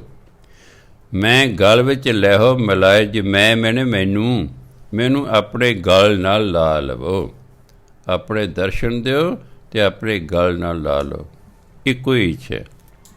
ਅਤੇ ਜਦੋਂ ਸਿਮਰਨ ਕਰਦੇ ਰਹੋ, ਬਾਣੀ ਪੜ੍ਹਦੇ ਰਹੋ, ਸਿਮਰਨ ਕਰਦੇ ਰਹੋ, ਇੱਕ ਹੀ ਇੱਛਾ, ਇੱਕੋ ਹੀ ਮੰਗ ਹੈ, ਆਪਣੇ ਦਰਸ਼ਨ ਦਿਓ। ਅਤੇ ਹੋ ਸਕਦਾ ਮਰਨ ਤੋਂ ਪਹਿਲਾਂ ਹੋ ਜਾਣ, ਅਤੇ ਨਹੀਂ ਤਾਂ ਫਿਰ ਹੋਰ ਜਨਮ ਲੈਣੇ ਪੈਣਗੇ, ਕਿਉਂਕਿ ਅਸੀਂ ਸੰਸਾਰੀ ਬੰਦੇ ਹਾਂ, ਸਾਡੀ ਇੱਛਾ ਇੱਕ ਹੁੰਦੀ ਹੋਈ ਨਹੀਂ,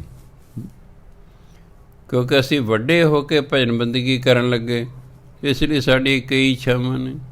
ਜੇ ਤਾਂ ਬਚਪਨ ਦੇ ਲੱਗ ਜਾਂਦੇ, ਅੰਦਰ ਇੱਛਾਵਾਂ ਪੈਦਾ ਹੀ ਨਹੀਂ ਹੋਈਆਂ, ਅਤੇ ਫਿਰ ਸਾਡੀ ਗੱਲ ਬਣ ਸਕਦੀ ਸੀ। ਜਦੋਂ ਭਜਨ ਬੰਦਗੀ ਕਰਨ ਲੱਗੇ, ਉਹਨਾਂ ਨੇ ਤਾਂ ਉਹਨੇ 'ਚ ਕਈ ਇੱਛਾਵਾਂ ਹੋ ਗਈਆਂ। ਇਸ ਲਈ ਅਸੀਂ ਇੱਕ ਮੰਗ ਹੀ ਨਹੀਂ ਸਕਦੇ, ਜਿਹੜਾ ਮਰਜ਼ੀ ਜ਼ੋਰ ਲਾ ਲਓ, ਇਹ ਕਈ ਰਹਿਣਗੀਆਂ। ਇਸ ਲਈ ਰੱਬ ਨਹੀਂ ਮਿਲੇਗਾ, ਰੱਬ ਉਦੋਂ ਮਿਲਦਾ ਜਦੋਂ ਸਾਲਾਂ ਬੱਧੀ ਇੱਕੋ ਹੀ ਇੱਛਾ ਹੋਵੇ। ਅਗਲੇ ਨੇ ਕਹਿੰਦਾ, ਮੈਂ ਰੋਟੀ ਤਾਂ ਖਾਵਾਂਗਾ ਜੇ ਤੂੰ ਪਹਿਲਾਂ ਖਾਏਂਗਾ, ਨਹੀਂ ਤਾਂ ਮੈਂ ਬੈਠਾ। ਜਿਵੇਂ ਬਾਬਾ ਨੰਦ ਸਿੰਘ ਜੀ ਅਤੇ ਇੱਕ ਉਹਨਾਂ ਦੇ ਹੋਰ ਨਾਲ ਸੰਤ ਸਨ, ਉਹਨਾਂ ਨੇ ਅੰਮ੍ਰਿਤਸਰ 'ਚ ਸਾਰਾਗੜ੍ਹੀ ਗੁਰਦੁਆਰਾ ਹੈ, ਉੱਥੇ ਸਲਾਹ ਕੀਤੀ ਵੀ ਆਪਾਂ ਗੁਰੂ ਨਾਨਕ ਦੇਵ ਮਹਾਰਾਜ ਨੂੰ ਲੰਗਰ ਛਕਾ ਕੇ ਨਾ, ਵੀ ਸਾਹਮਣੇ ਸਾਡੇ ਛਕਦੇ ਸਨ, ਸਰੀਰ ਰੂਪ 'ਚ ਉਹਨਾਂ ਨੂੰ ਛਕਾ ਕੇ ਫਿਰ ਛਕਣਾ, ਨੇ ਭੁੱਖੇ ਮਰ ਜਾਣਾ ਮਨਜ਼ੂਰ ਹੈ। ਦੋਨੋਂ ਬੜੀ ਕਮਾਈ ਵਾਲੇ ਸਨ ਬੰਦੇ। ਸਵੇਰੇ ਉਹਨਾਂ ਲੰਗਰ ਤਿਆਰ ਕੀਤਾ, ਗੁਰੂ ਅਰਦਾਸ ਕੀਤੀ, ਸੱਚੇ ਪਾਤਸ਼ਾਹ ਭੋਗ ਲਾਓ ਅਤੇ ਫਿਰ ਸਾਨੂੰ ਛਕਣ ਦੀ ਆਗਿਆ ਬਖਸ਼ੋ। ਸਿਮਰਨ ਕਰੀ ਗਏ 24 ਘੰਟਿਆਂ 'ਚ ਗੁਰੂ ਮਹਾਰਾਜ ਨੇ ਭੋਗ ਨਹੀਂ ਲਾਇਆ। ਅਗਲੇ ਦਿਨ ਤਾਜ਼ਾ ਬਣਾ ਕੇ ਫਿਰ ਰੱਖਤਾ, 4 ਰੋਟੀਆਂ ਦਾਲ ਸਬਜ਼ੀ ਬਣਾ ਕੇ ਫਿਰ ਰੱਖਤੀ, ਮਹਾਰਾਜ ਜੀ ਭੋਗ ਲਓ। ਅਗਲੇ ਵੀ 24 ਘੰਟੇ ਲੰਘ ਗਏ, ਉਹਨਾਂ ਭੋਗ ਨਹੀਂ ਲਿਆ, ਉਹਨਾਂ ਵੀ ਕੁਛ ਨਹੀਂ ਛਕਿਆ, ਉਹਨਾਂ ਵੀ ਕੁਛ ਨਹੀਂ ਖਾਧਾ ਦੋਨਾਂ ਨੂੰ। ਜਦੋਂ 72 ਘੰਟੇ ਹੋ ਗਏ ਨਾ, ਗੁਰੂ ਨਾਨਕ ਦੇਵ ਜੀ ਪ੍ਰਗਟ ਹੋ ਗਏ। ਉਹਨਾਂ 2 ਰੋਟੀਆਂ ਖਾਧੀਆਂ, ਦਾਲ ਸਬਜ਼ੀ ਖਾਧੀ, ਬਾਕੀ 2 ਰੋਟੀਆਂ ਕਹਿੰਦੇ ਇੱਕ ਤੁਸੀਂ ਖਾ ਲਓ। ਜਦੋਂ ਉਹਨਾਂ ਨੇ ਇੱਕ ਖਾ ਲਈ, ਅਤੇ ਗੁਰੂ ਮਹਾਰਾਜ ਨਾਲ ਜਿਹੜਾ ਦੂਜਾ ਸੰਤ ਸੀ, ਉਹਨੂੰ ਕਹਿੰਦੇ, ਬੋਲ ਭਾਈ ਤੈਨੂੰ ਕੀ ਚਾਹੀਦਾ? ਉਹ ਕੀਰਤਨੀਏ ਸਨ, ਸੁਜਾਨ ਸਿੰਘ ਜੀ। ਉਹ ਕਹਿੰਦੇ, ਜੀ ਜਦੋਂ ਮੈਂ ਕੀਰਤਨ ਕਰਾਂ ਮੈਨੂੰ ਤੁਹਾਡੇ ਦਰਸ਼ਨ ਹੋਣੇ ਚਾਹੀਦੇ ਨੇ। ਅੱਛਾ, ਕਹਿੰਦੇ ਭਾਈ ਇਸ ਤਰ੍ਹਾਂ ਹੋਏਗਾ। ਨੰਦ ਸਿੰਘ ਨੂੰ ਕਹਿੰਦੇ, ਬੋਲ ਵੀ ਨੰਦ ਸਿੰਘ ਤੈਨੂੰ ਕੀ ਚਾਹੀਦਾ? ਕਹੇ ਜੀ ਮੈਨੂੰ ਤਾਂ ਆਪਣਾ ਹੀ ਬਣਾ ਲਓ। ਕਹਿੰਦੇ ਚੰਗਾ, ਫਿਰ ਅੱਜ ਤਾਂ ਤੂੰ ਸਾਡਾ ਹੋਇਆ। ਮੰਗ 'ਚ ਫਰਕ ਹੈ ਨਾ।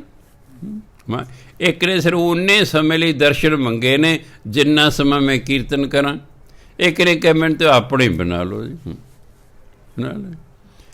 ਸੋ ਅਗਰ ਬੰਦਾ ਆ ਜਾਏ ਨਾ ਫਿਰ ਇਸ ਗੱਲ 'ਤੇ ਵੀ ਮੈਨੂੰ ਭੁੱਖ ਨਾ ਮਰਨਾ ਮਨਜ਼ੂਰ ਹੈ, ਮੈਂ ਤਾਂ ਦਰਸ਼ਨ ਹੀ ਕਰ ਰਹੇ ਨੇ ਬਸ, ਅਤੇ ਫਿਰ ਉਹਨੂੰ ਦਰਸ਼ਨ ਦੇਣੇ ਪੈਂਦੇ ਨੇ। ਧੰਨੇ ਭਗਤ ਨੂੰ ਵੀ ਦਿੱਤੇ ਭਗਵਾਨ ਨੇ। ਉਹ ਚਲੋ ਵਿਸ਼ਨੂੰ ਮਹਾਰਾਜ ਨੂੰ ਮੰਨਿਆ ਕਰਦੇ ਸਨ, ਜਿਸ ਨੂੰ ਵੀ ਕੋਈ ਮੰਨਦਾ ਸੀ ਉਹਨੇ ਪ੍ਰਗਟ ਹੋ ਕੇ ਰੋਟੀ ਖਾਧੀ। ਇਹ ਗੁਰੂ ਨਾਨਕ ਦੇਵ ਜੀ ਨੂੰ ਮੰਨਦੇ ਸਨ, ਗੁਰੂ ਨਾਨਕ ਪ੍ਰਗਟ ਹੋ ਕੇ ਰੋਟੀ ਖਾਧੀਆਂ, ਨਹੀਂ ਤਾਂ ਉਂਝ ਭੋਗ ਲਾਉਂਦੇ ਨੇ ਸੂਖਸ਼ਮ ਰੂਪ 'ਚ। ਜਿਹਦੀ ਦਿਵ ਦ੍ਰਿਸ਼ਟੀ ਖੁੱਲ੍ਹੀ, ਉਹਨੂੰ ਦਿਸ ਰਿਹਾ ਹੁੰਦਾ ਵੀ ਇਹ ਭੋਗ ਲਾ ਰਹੇ ਨੇ, ਰੋਟੀ ਵੀ ਖਾ ਰਹੇ, ਦਾਲ ਸਬਜ਼ੀ ਵੀ ਖਾ ਰਹੇ ਨੇ, ਪਰ ਜਦੋਂ ਬਾਅਦ ਦੇਖਦਾ ਰੋਟੀਆਂ ਵੀ ਪੂਰੀਆਂ ਨੇ, ਦਾਲ ਸਬਜ਼ੀ ਵੀ ਪੂਰੀ ਹੈ, ਕਿਉਂਕਿ ਸੂਖਸ਼ਮ ਰੂਪ 'ਚ ਭੋਗ ਲਾਇਆ। ਗੁਰੂ ਨਾਨਕ ਦੇ ਸਥੂਲ ਰੂਪ 'ਚ ਪ੍ਰਗਟ ਹੋ ਕੇ ਭੋਗ ਲਾਇਆ। ਇਹ ਬਹੁਤ ਹੀ ਰੇਅਰ ਚਾਂਸ ਹੁੰਦਾ, ਕਿਸੇ ਵਿਰਲੇ ਟਾਵੇਂ ਦੇ ਭਾਗਾਂ 'ਚ ਹੁੰਦਾ। ਸੋ ਤਾਂ ਕਹਿੰਦੇ, ਤੇਰਿਆਂ ਭਗਤਾਂ ਭੁੱਖ ਸਦ ਤੇਰੀ ਹੈ। ਤੇਰੇ ਭਗਤਾਂ ਨੂੰ ਸਦਾ ਤੇਰੀ ਹੀ ਭੁੱਖ ਹੈ, ਤੈਨੂੰ ਮਿਲਣ ਦੀ ਹੀ ਇੱਛਾ ਹੈ। ਹਰ ਲੋਚਾ ਪੂਰਨ ਮੇਰੀ ਹੈ, ਅਤੇ ਮੇਰੀ ਵੀ ਇਹੀ ਇੱਛਾ ਹੈ, ਇਸ ਲਈ ਮੇਰੀ ਇੱਛਾ ਪੂਰੀ ਕਰ। ਕੀ ਇੱਛਾ? ਦੇਹੋ ਦਰਸ ਸੁਖ ਦਾਤੇ, ਹੇ ਸੁੱਖਾਂ ਦੇ ਦਾਤੇ ਤੂੰ ਮੈਨੂੰ ਆਪਣੇ ਦਰਸ਼ਨ ਦੇ। ਮੈਂ ਗਲ ਵਿੱਚ ਲੈਹੋ ਮਲਾਏ ਜੀਓ, ਮੈਨੂੰ ਅਤੇ ਮੈਨੂੰ ਆਪਣੇ ਗਲ ਨਾਲ ਲਾ ਲਵੋ। ਕਿਉਂਕਿ ਗਲ ਲਾ ਕੇ ਮਿਲਣਾ ਬੜੇ ਵੱਡੇ ਪਿਆਰ ਦੀ ਨਿਸ਼ਾਨੀ ਹੁੰਦੀ ਹੈ। ਜਿਹੜੇ ਪੱਕੇ ਦੋਸਤ ਹੁੰਦੇ ਨੇ ਜਾਂ ਬਹੁਤ ਦੇਰ ਬਾਅਦ ਕੋਈ ਰਿਸ਼ਤੇਦਾਰ ਮਿਲੇ ਨੇ, ਉਹ ਜੱਫੀ ਪਾ ਕੇ ਮਿਲਦੇ ਹਨ, ਕਿਸੇ ਨੂੰ ਜੱਫੀ ਪਾ ਕੇ ਮਿਲਣਾ ਉਹਨੂੰ ਬਹੁਤ ਪਿਆਰ ਕਰਦੀ ਨਿਸ਼ਾਨੀ ਹੁੰਦੀ ਹੈ। ਤੁਧ ਜੇਵੜ ਅਵਰ ਨਾ ਭਾਲਿਆ, ਤੂੰ ਦੀਪ ਲੋ ਪਿਆਲਿਆ, ਤੂੰ ਥਾਨ ਥਨੰਤਰ ਰਵ ਰਿਹਾ, ਨਾਨਕ ਭਗਤਾਂ ਸੱਚ ਆਧਾਰ ਜੀਓ। ਤੁਧ ਜੇਵੜ ਅਵਰ ਨਾ ਭਾਲਿਆ, ਮੈਨੂੰ ਤੇਰੇ ਵੱਡਾ ਹੋਰ ਕੋਈ ਲੱਭਾ ਹੀ ਨਹੀਂ। ਭਾਲਾ ਮੈਂ ਲੱਭਣਾ, ਹੈ ਪਰਮਾਤਮਾ ਮੈਨੂੰ ਤੇਰੇ ਜਿੱਡਾ ਹੋਰ ਕੋਈ ਲੱਭਾ ਹੀ ਨਹੀਂ ਹੈ। ਤੂੰ ਦੀਪ ਲੋ ਪਿਆਲਿਆ, ਤੂੰ ਸਾਰੇ ਦੇਸ਼ਾਂ 'ਚ ਦੀਪ, ਜਿਹੜਾ ਸਮੁੰਦਰ ਦੇ ਜਿਹੜੇ ਦੇਸ਼ ਹੁੰਦੇ ਨੇ ਉਹਨਾਂ ਨੂੰ ਕਹਿੰਦੇ ਨੇ ਦੀਪ, ਆਈਲੈਂਡ ਜਿਹਨੂੰ ਕਹਿੰਦੇ ਨੇ ਇੰਗਲਿਸ਼। ਤੂੰ ਸਾਰੇ ਦੀਪਾਂ 'ਚ, ਲੋ ਧਰਤੀਆਂ ਨੂੰ ਕਹਿੰਦੇ ਨੇ, ਤੂੰ ਸਾਰੀਆਂ ਧਰਤੀਆਂ 'ਤੇ ਪਿਆਲਿਆ। ਪਤਾਲ, ਤੂੰ ਪਤਾਲ ਵਿੱਚ ਵੀ ਹੈ। ਤੂੰ ਥਾਨ ਥਨੰਤਰ ਰਵ ਰਿਹਾ, ਤੂੰ ਸਥਾਨ ਥਨੰਤਰ ਸਭ ਥਾਵਾਂ 'ਤੇ ਰਵ ਰਿਹਾ, ਵਸ ਰਿਹਾ ਹੈ। ਹੇ ਪਰਮਾਤਮਾ ਤੂੰ ਸਾਰੀਆਂ ਥਾਵਾਂ 'ਤੇ ਵਸਦਾ ਹੈ। ਨਾਨਕ ਭਗਤਾਂ ਸੱਚ ਆਧਾਰ ਜੀਓ। ਸੱਚ ਮੈਨੇ ਪਰਮਾਤਮਾ, ਭਗਤਾਂ ਨੂੰ ਪਰਮਾਤਮਾ ਦਾ ਹੀ ਓਟ ਆਸਰਾ ਹੈ। ਸਾਨੂੰ ਤਾਂ ਪਤਾ ਨਹੀਂ ਕਿਹਦਾ ਕਿਹਦਾ ਓਟ ਆਸਰਾ, ਭਗਤਾਂ ਨੇ ਇੱਕ ਪਰਮਾਤਮਾ ਦਾ ਹੀ ਓਟ ਆਸਰਾ ਹੁੰਦਾ ਹੈ, ਹੋਰ ਕਿਹਦਾ ਆਸਰਾ ਲੈਂਦੇ ਹੀ ਨਹੀਂ, ਕਿਉਂ ਕਹਿੰਦੇ ਉਹ ਹੋਰ ਤਾਂ ਸਮਰੱਥ ਹੀ ਕੋਈ ਨਹੀਂ। ਜਿਵੇਂ ਜੰਗਲ 'ਚ ਸਭ ਤੋਂ ਤਗੜਾ ਜਾਨਵਰ ਸ਼ੇਰ ਗਿਣਿਆ ਗਿਆ ਹੈ। ਹੁਣ ਜਿਹੜਾ ਸ਼ੇਰ ਦੀ ਸ਼ਰਨ 'ਚ ਚਲਿਆ ਜਾਏਗਾ ਉਹਨੂੰ ਨਾ ਹਾਥੀ ਨਾ ਬਘਿਆੜ ਕੋਈ ਵੀ ਨਹੀਂ ਮਾਰ ਸਕਦਾ, ਕਿਉਂਕਿ ਤਕੜੇ ਦੀ ਸ਼ਰਨ ਚਲੇ ਗਿਆ, ਉਹਨੇ ਤਕੜੇ ਦਾ ਆਸਰਾ ਲੈ ਲਿਆ ਹੈ। ਹੁਣ ਭਗਵਾਨ ਸਭ ਤੋਂ ਤਕੜਾ ਹੈ ਕਿ ਅਸਲ ਤਾਂ ਤੇਰੇ ਹੀ ਆਸਰਾ, ਉਹਦੇ ਆਸਰੇ ਚਲੇਗਾ ਦਾਰ। ਹਾਂ ਗੁਸਾਈ ਦਾ ਪਹਿਲਵਾਨੜਾ, ਗੋਸਾਈ, ਗੋ ਹੁੰਦੀ ਧਰਤੀ, ਸਾਈ ਹੁੰਦਾ ਮਾਲਕ, ਹਾਂ ਹੁੰਦਾ ਮੈਂ। ਹਾਂ ਗੋਸਾਈ ਦਾ ਪਹਿਲਵਾਨੜਾ, ਛੋਟਾ ਜਿਹਾ ਪਹਿਲਵਾਨ, ਜਿਵੇਂ ਸਿੱਖੜਾ ਸਧਾਰਨ ਸਿੱਖ, ਇਹ ਪਹਿਲਵਾਨੜਾ ਛੋਟਾ ਜਿਹਾ ਸਧਾਰਨ ਪਹਿਲਵਾਨ।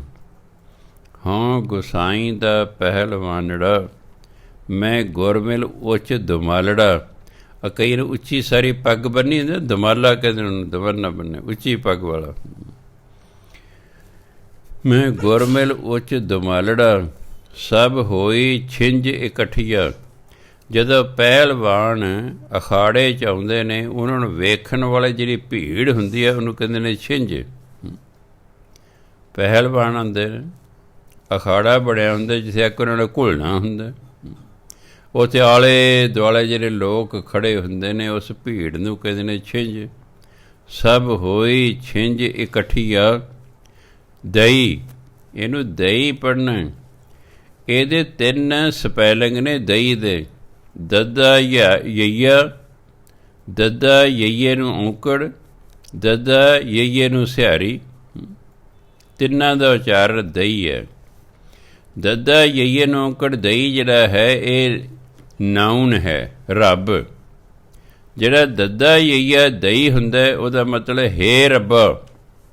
ਜਿਹੜਾ ਦੱਦਾ ਯਈਏ ਨੂੰ ਸਿਹਾਰੀ ਦਈ ਹੁੰਦਾ ਰੱਬ ਨੇ ਜਾਂ ਰੱਬ ਨੂੰ, ਉਹਦਾ ਅਰਥ ਹੁੰਦਾ।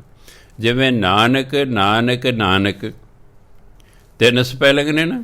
ਨੰਨੇ ਨੂੰ ਕੰਨਾ ਨੰਨਾ ਕੱਕਾ, ਨੰਨੇ ਨੂੰ ਕੰਨਾ ਨੰਨਾ ਕੱਕੇ ਨੂੰ ਔਂਕੜ, ਨੰਨੇ ਨੂੰ ਕੰਨਾ ਨੰਨਾ ਕੱਕੇ ਨੂੰ ਸਿਹਾਰੀ।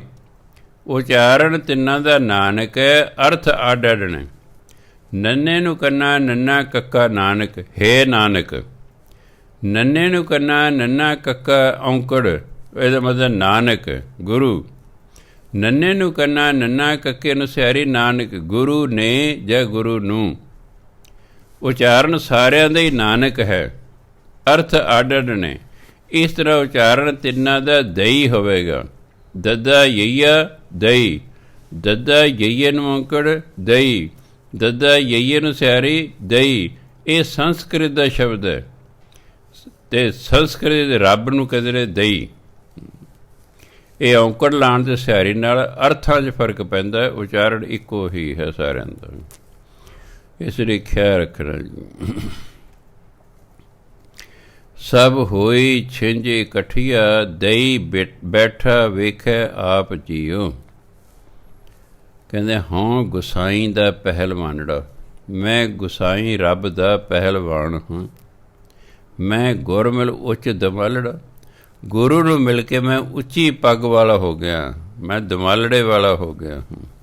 ਆ ਖਾਸ ਕਰ ਨਿਹੰਗਾਂ ਨੇ ਦਮਾਲੇ ਬੰਨੇ ਹੁੰਦੇ ਨੇ, ਉੱਚੀ ਪੱਗ ਲਾ ਕੇ ਬੈ ਭਾਵ ਮੈਂ ਆਤਮਕ ਅਵਸਥਾ ਦੇ ਤੌਰ 'ਤੇ ਉੱਚਾ ਹੋ ਗਿਆ। ਸਭ ਹੋਈ ਛਿੰਝ ਇਕੱਠੀਆਂ, ਸਾਰੇ ਕਹਿੰਦੇ ਪਹਿਲਵਾਨਾਂ ਦਾ ਘੋਲ ਵੇਖਣ ਲਈ ਇਕੱਠੇ ਹੋਏ ਹਨ। ਦਈ ਬੈਠਾ ਵੇਖਿਆ ਆਪ ਜੀਓ, ਪਰਮਾਤਮਾ ਆਪ ਇਸ ਛਿੰਝ ਨੂੰ ਵੇਖਣ ਲਈ ਬੈਠਾ ਵੀ ਕੀ ਕਰਦੇ ਨੇ, ਵਾਹ ਵੇਖ ਰਿਹਾ ਸਭ ਨੂੰ। ਵਾਤ ਵੱਜਣ ਟਮਕ ਭੇਰੀਆਂ, ਭੇਰੀਆਂ ਆੜੇ ਨੂੰ ਕੰਨਾਂ ਪੈਂਦੇ, ਵਾਤ ਵਾਜਿਆਂ ਨੂੰ ਕਹਿੰਦੇ ਨੇ, ਟਮਕ ਢੋਲਾਂ ਨੂੰ ਕਹਿੰਦੇ ਨੇ, ਭੇਰੀਆਂ ਤੂਤੀਆਂ ਨੂੰ ਕਹਿੰਦੇ ਨੇ। ਮੱਲ ਮੰਮੇ ਤੇ ਅਧਿਕ ਲਾ ਕੇ ਪੜ੍ਹਨਾ, ਮੱਲ ਪਹਿਲਵਾਨ ਨੂੰ ਕਹਿੰਦੇ ਨੇ। ਮੱਲ ਲੱਥੇ ਲੈਂਦੇ ਫੇਰੀਆਂ, ਕਈ ਪਹਿਲਵਾਨ ਝੰਡੇ ਜਿਹੀ ਫੜ ਲੈਂਦੇ ਨੇ, ਸਾਰੇ ਖਾੜੇ ਦੇ ਆਲੇ ਗੇੜਾ ਲਾਉਂਦੇ ਨੇ ਬਈ ਜਿਹੜਾ ਮੇਰੀ ਝੰਡੀ ਫੜੂਗਾ ਮੈਂ ਤਾਂ ਉਹਦੇ ਨਾਲ ਘੁਲਾਂਗਾ, ਵੀ ਮੈਂ ਕੋਈ ਲੱਲੂ ਪੰਜੂ ਪਹਿਲਵਾਨ ਵੀ ਹਰ ਕਿਸੇ ਨਾਲ ਘੁਲਦਾ ਫਿਰਾਂ। ਐਂ ਫਿਰ ਗੇੜੇ ਲਾਉਂਦੇ ਨੇ ਫੇਰੀਆਂ। ਮੱਲ ਲੱਥੇ ਲੈਂਦੇ ਫੇਰੀਆਂ, ਨਿਹ ਤੇ, ਇਹਨੂੰ ਨਿਹੱਤੇ ਨਹੀਂ ਕਿਤੇ ਪੜ੍ਹਦੇ ਨਾ, ਨਿਹ ਤੇ ਉਹਦੇ ਕਾਬੂ ਕਰ ਲੈਣਾ। ਨਿਹ ਤੇ ਪੰਜ ਜਵਾਨ ਮੈਂ, ਪੰਜ ਜਵਾਨ ਕਾਮ ਕ੍ਰੋਧ ਲੋਭ ਮੋਹ ਹੰਕਾਰ। ਨਿਹ ਤੇ ਪੰਜ ਜਵਾਨ ਮੈਂ, ਗੁਰ ਥਾਪੀ ਦਿੱਤੀ ਕੰਡ ਜੀਓ। ਇੱਧਰ ਪਿੱਠ ਕਹਿੰਦੇ ਇਸ ਇਲਾਕੇ 'ਚ, ਆ ਸੰਗਰੂਰ 'ਚ ਵਾਲੇ ਪਾਸੇ ਢੂਹੀ ਕਹਿੰਦੇ ਨੇ, ਮੇਰੀ ਢੂਹੀ ਦੁਖਦੀ ਹੈ। ਆਮ ਸ਼ਬਦ ਪਿੱਠ ਦੁਖਦੀ ਹੈ ਮੇਰੀ, ਪਰ ਪਾਕਿਸਤਾਨ 'ਚ ਅਸੀਂ ਕੰਡ ਦੁਖਦੀ ਹੈ ਜੀ। ਉਹ ਪਹਿਲਵਾਨ ਨੇ ਦੂਜੇ ਦੀ ਕੰਡ ਲਾਤੀ, ਜਦੋਂ ਵਾਲੀ ਪਿੱਠ ਧਰਤੀ 'ਤੇ ਲੱਗ ਜਾਣਾ ਕਹਿੰਦੇ ਢਹਿ ਗਿਆ ਬਈ। ਪਹਿਲਵਾਨ ਕੋਸ਼ਿਸ਼ ਕਰਦਾ ਹੇਠਾਂ ਭਾਵੇਂ ਪਿਆ ਰਹੇ, ਮੁੱਦਾ ਟੇਢਾ ਉਹ ਪੁੱਠਾ ਨਹੀਂ ਹੁੰਦਾ ਬਈ। ਜੇ ਉਹਦੀ ਪਿੱਠ ਧਰਤੀ 'ਤੇ ਲੱਗ ਗਈ ਲੋਕਾਂ ਤਾੜੀਆਂ ਵੱਲ, ਹਾਰ ਗਿਆ ਹਾਰ ਗਿਆ ਹਾਰ ਗਿਆ। ਹੁਣ ਗੁਰੂ ਨੇ ਕਹਿੰਦਾ ਮੈਨੂੰ ਥਾਪੀ ਦਿੱਤੀ ਹੈ ਵੀ ਸ਼ਾਬਾਸ਼ ਮੈਂ ਤੇਰੇ ਨਾਲ ਆ, ਪਰਵਾਹ ਨਾ ਕਰ। ਵਾਤ ਵੱਜਣ ਟਮਕ ਭੇਰੀਆਂ, ਕਹਿੰਦੇ ਹੁਣ ਅਖਾੜਾ ਲੱਗਿਆ, ਵਾਜੇ ਵੱਜ ਰਹੇ ਨੇ, ਢੋਲ ਵੱਜ ਰਹੇ ਨੇ, ਤੂਤੀਆਂ ਵੱਜ ਰਹੀਆਂ, ਸ਼ਹਿਨਾਈਆਂ ਵੱਜ ਰਹੀਆਂ ਨੇ। ਪਹਿਲਵਾਨ ਜਿਹੜੇ ਨੇ ਉਹ ਅਖਾੜੇ 'ਚ ਆ ਗਏ ਨੇ, ਉਹ ਤੇ ਗੇੜੇ ਲਾ ਰਹੇ ਨੇ। ਨਿਹ ਤੇ ਪੰਜ ਜਵਾਨ ਮੈਂ। ਹੁਣ ਧਿਆਨ ਦੇਣਾ ਕਿ ਉਹ ਪਹਿਲਵਾਨਾਂ ਨੇ ਇੱਕ ਦੂਜੇ ਬੰਦਿਆਂ ਨੂੰ ਨਹੀਂ ਢਾਉਣਾ, ਇਹ ਕਾਮ ਕ੍ਰੋਧ ਲੋਭ ਮੋਹ ਹੰਕਾਰ ਇਹ ਬੁਰਾਈਆਂ ਨੂੰ ਢਾਉਣਾ। ਕਹਿੰਦੇ ਨਿਹ ਤੇ ਪੰਜ ਜਵਾਨ ਮੈਂ, ਗੁਰ ਦਿੱਤੀ ਗੁਰ ਥਾਪੀ ਦਿੱਤੀ ਕੰਡ ਜੀ। ਗੁਰੂ ਨੇ ਮੈਨੂੰ ਥਾਪਣਾ ਦਿੱਤਾ, ਮੇਰੀ ਪਿੱਠ 'ਤੇ ਥਾਪੜਾ ਦਿੱਤਾ। ਕਹਿੰਦੇ ਮੈਂ ਪੰਜੇ ਜਵਾਨ ਕਾਮ ਕ੍ਰੋਧ ਲੋਭ ਮੋਹ ਹੰਕਾਰ ਨੂੰ ਕਾਬੂ ਕਰ ਲਿਆ ਅਤੇ ਜਿੱਤ ਗਿਆ ਮੈਂ ਬਸ। ਇਹ ਤਾਂ ਸੰਸਾਰਕ ਘੋਲ ਤੋਂ ਕੋਈ ਮਤਲਬ ਨਹੀਂ ਹੈਗਾ। ਭਾਵ ਤੇ ਅਸੀਂ ਵੀ ਘੁਲ ਰਹੀ ਹਾਂ ਇਹਨਾਂ ਬੁਰਾਈਆਂ ਨਾਲ। ਅੱਜ ਤਾਂ ਬੁਰਾਈਆਂ ਨੇ ਸਾਨੂੰ ਢਾਹ ਰੱਖਿਆ ਹੈ। ਠੀਕ ਹੈ, ਜਿਵੇਂ ਇੱਕ ਵਾਰੀ ਦੋ ਬੰਦੇ ਆਪਸ 'ਚ ਲੜ ਪਏ, ਇੱਕ ਮੋਟਾ ਸਾਰਾ ਸੀ ਇੱਕ ਪਤਲਾ ਸੀ। ਮੋਟੇ ਨੇ ਪਤਲੇ ਨੂੰ ਢਾਹ ਲਿਆ ਅਤੇ ਉਹਦੇ ਉੱਤੇ ਬੈਠਾ, ਪਰ ਫਿਰ ਵੀ ਰੋ ਰਿਹਾ ਉੱਪਰ ਬੈਠਾ। ਇੱਕ ਕੋਲੋਂ ਲੰਘਿਆ ਵੀ ਤੂੰ ਰੋ ਕਿਉਂ ਰਿਹਾ? ਕਹਿੰਦਾ ਇਹ ਮੈਨੂੰ ਕਹਿੰਦਾ ਜਦੋਂ ਮੈਂ ਤੇਰੇ ਉੱਤੇ ਆ ਗਿਆ ਤੈਨੂੰ ਛੱਡਣਾ ਨਹੀਂ। ਕਿ ਮੈਂ ਤਾਂ ਰੋ ਰਿਹਾ। ਸੋ ਮਨੁੱਖ ਉਂਝ ਸੰਸਾਰ 'ਚ ਡਰੀ ਜਾਂਦਾ, ਸਪੋਜ਼ ਕਰਕੇ ਐ ਨਾ ਕਿਤੇ ਹੋ ਜੇ। ਅਸੀਂ ਕਈ ਵਾਰੀ ਬਹੁਤ ਸਾਰੇ ਮੁਸੀਬਤਾਂ ਖੜੀਆਂ ਕਰ ਕਿਤੇ ਐ ਨਾ ਹੋ ਜੇ। ਉਹ ਬਈ ਜਦੋਂ ਹੋਊ ਦੇਖੀ ਜੋ, ਪਹਿਲੇ ਕਿਉਂ ਦੁਖੀ ਹੋ ਰਹੇ ਹੋ? ਜੋ ਹੋਣਾ ਉਹਦੇ ਹੋ ਕੇ ਰਹਿਣਾ, ਜੋ ਹੋਣਾ ਨਾ ਉਹ ਹੋ ਕੇ ਰਹਿਣਾ। ਹੋਣੀ ਨੂੰ ਕੋਈ ਨਹੀਂ ਟਾਲ ਸਕਦਾ, ਭਾਵੇਂ ਕੋਈ ਪਹਿਲਾਂ ਵੀ ਦੱਸ ਦੇਵੇ। ਹੁਣ ਬੀਬੀ ਜੀ ਨੇ ਮੈਨੂੰ ਦੱਸਦਾ ਹੈ ਕਿ ਤੁਸੀਂ ਤਿਲਕਣ ਤੋਂ ਬਚਣਾ, ਇਹਦਾ ਮਤਲਬ ਹੈ ਜ਼ਰੂਰ ਤਿਲਕਾਂਗਾ, ਡਿੱਗਾਂਗਾ, ਕੋਈ ਟੁੱਟ ਫੁੱਟ ਹੋਵੇਗੀ। ਕਹਿ ਤੁਸੀਂ ਤਿਲਕਣ ਤੋਂ ਬਚਣਾ। ਹਾਲਾਂਕਿ ਦੱਸਤ ਹੈ, ਪਰ ਇਹ ਹੋਣੀ ਹੈ। ਉਹਨਾਂ ਹੋਣੀ ਹੀ ਦੱਸੀ ਹੈ ਨਾ ਵੀ ਇਹਨੇ ਮੇਰੇ ਘਰ ਵਾਲੇ ਨੇ ਤਿਲਕਣਾ, ਇਹਦੇ ਫਿਰ 60 ਫੇਟ ਵੱਜਣੀ ਹੈ, ਤਾਂ ਮੈਨੂੰ ਕਹਿ ਕੇ ਵੀ ਤੁਸੀਂ ਤਿਲਕਣ ਤੋਂ ਬਚਣਾ। ਹੁਣ ਦੇਖੀ ਜਾਂਦੀ ਹੈ ਕੀ ਬਣਦਾ ਹੈ। ਇਸ ਲਈ ਕੋਈ ਜ਼ਰੂਰੀ ਨਹੀਂ ਕਿ ਤੁਹਾਨੂੰ ਪਤਾ ਲੱਗ ਗਿਆ ਤੇ ਫਿਰ ਵੀ ਕੋਈ ਨਹੀਂ ਹੋਊਗਾ।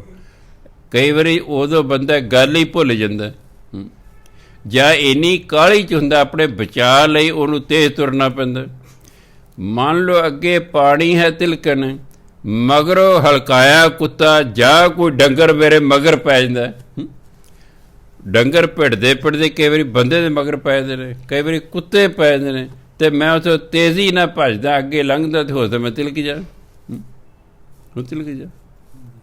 ਇਸ ਲਈ ਬਹੁਤੀ ਚਿੰਤਾ ਨਹੀਂ। ਹੁਣ ਜਿਵੇਂ ਹੁਣੇ ਹੀ ਚਿੰਤਾ ਕਿਤੇ ਤਿਲਕ ਨਾ ਜਾਵਾਂ, ਕਿਤੇ ਤਿਲਕ ਨਾ ਜਾਵਾਂ, ਕਿਤੇ ਲੱਤ ਬਾਂਹ ਨਾ ਟੁੱਟ ਜੇ। ਜਦ ਤਿਲਕਾਂਗਾ ਦੇਖੀ ਜਾਂਗਾ। ਬਚਾਅ ਕਰਨਾ ਆਪਣਾ ਫਰਜ਼ ਬਣਦਾ ਹੈ। ਸਿਆਣੇ ਕਹਿੰਦੇ ਮਰਨਾ ਤਾਂ ਜਿੱਦੇ ਹੈ ਹੀ ਹੈ, ਪਰ ਇਹਦਾ ਮਤਲਬ ਇਹ ਨਹੀਂ ਕਿ ਸੜਕ ਦੇ ਵਿਚਾਲੇ ਤੁਰਨ ਲੱਗ ਜਾਈਏ ਵੀ ਜਿੱਦੇ ਮਰਨਾ ਜੀ ਉੱਦਾਂ ਹੀ ਮਰਨਾ, ਜੋ ਮਰਜ਼ੀ ਤੁਰੀ ਜਾਓ। ਨਹੀਂ, ਬਚਾਅ ਕਰਨਾ ਸਾਡਾ ਫਰਜ਼ ਹੈ। ਸੋ ਇਸ ਲਈ ਅਸੀਂ ਸਿਰਫ ਆਪਣਾ ਸਾਵਧਾਨ ਰਹਿਣਾ, ਹੋਰ ਕੋਈ ਨਹੀਂ। ਹੋਰ ਕੋਈ ਜਿਹੜਾ ਹੈ ਜੋ ਹੁਣ ਫਿਊਚਰ 'ਚ ਲਿਖਿਆ ਹੋਇਆ ਉਸ ਨੂੰ ਟਾਲਣਾ ਬੜਾ ਮੁਸ਼ਕਿਲ ਹੁੰਦਾ। ਬਹੁਤ ਭਜਨ ਬੰਦਗੀ ਕਰ ਕਰਕੇ ਉਸ ਨੂੰ ਟਾਲਿਆ ਜਾ ਸਕਦਾ, ਇਹ ਨਹੀਂ ਕਿ ਟਾਲਿਆ ਨਹੀਂ ਜਾ ਸਕਦਾ। ਹੁਣ ਜਦੋਂ ਰਾਜੇ ਨੂੰ ਦੱਸਿਆ ਰਿਸ਼ੀ ਵੇਦ ਵਿਆਸ ਨੇ ਕਿ ਤੂੰ ਕੋੜ ਨਾਲ ਮਰੇਗਾ,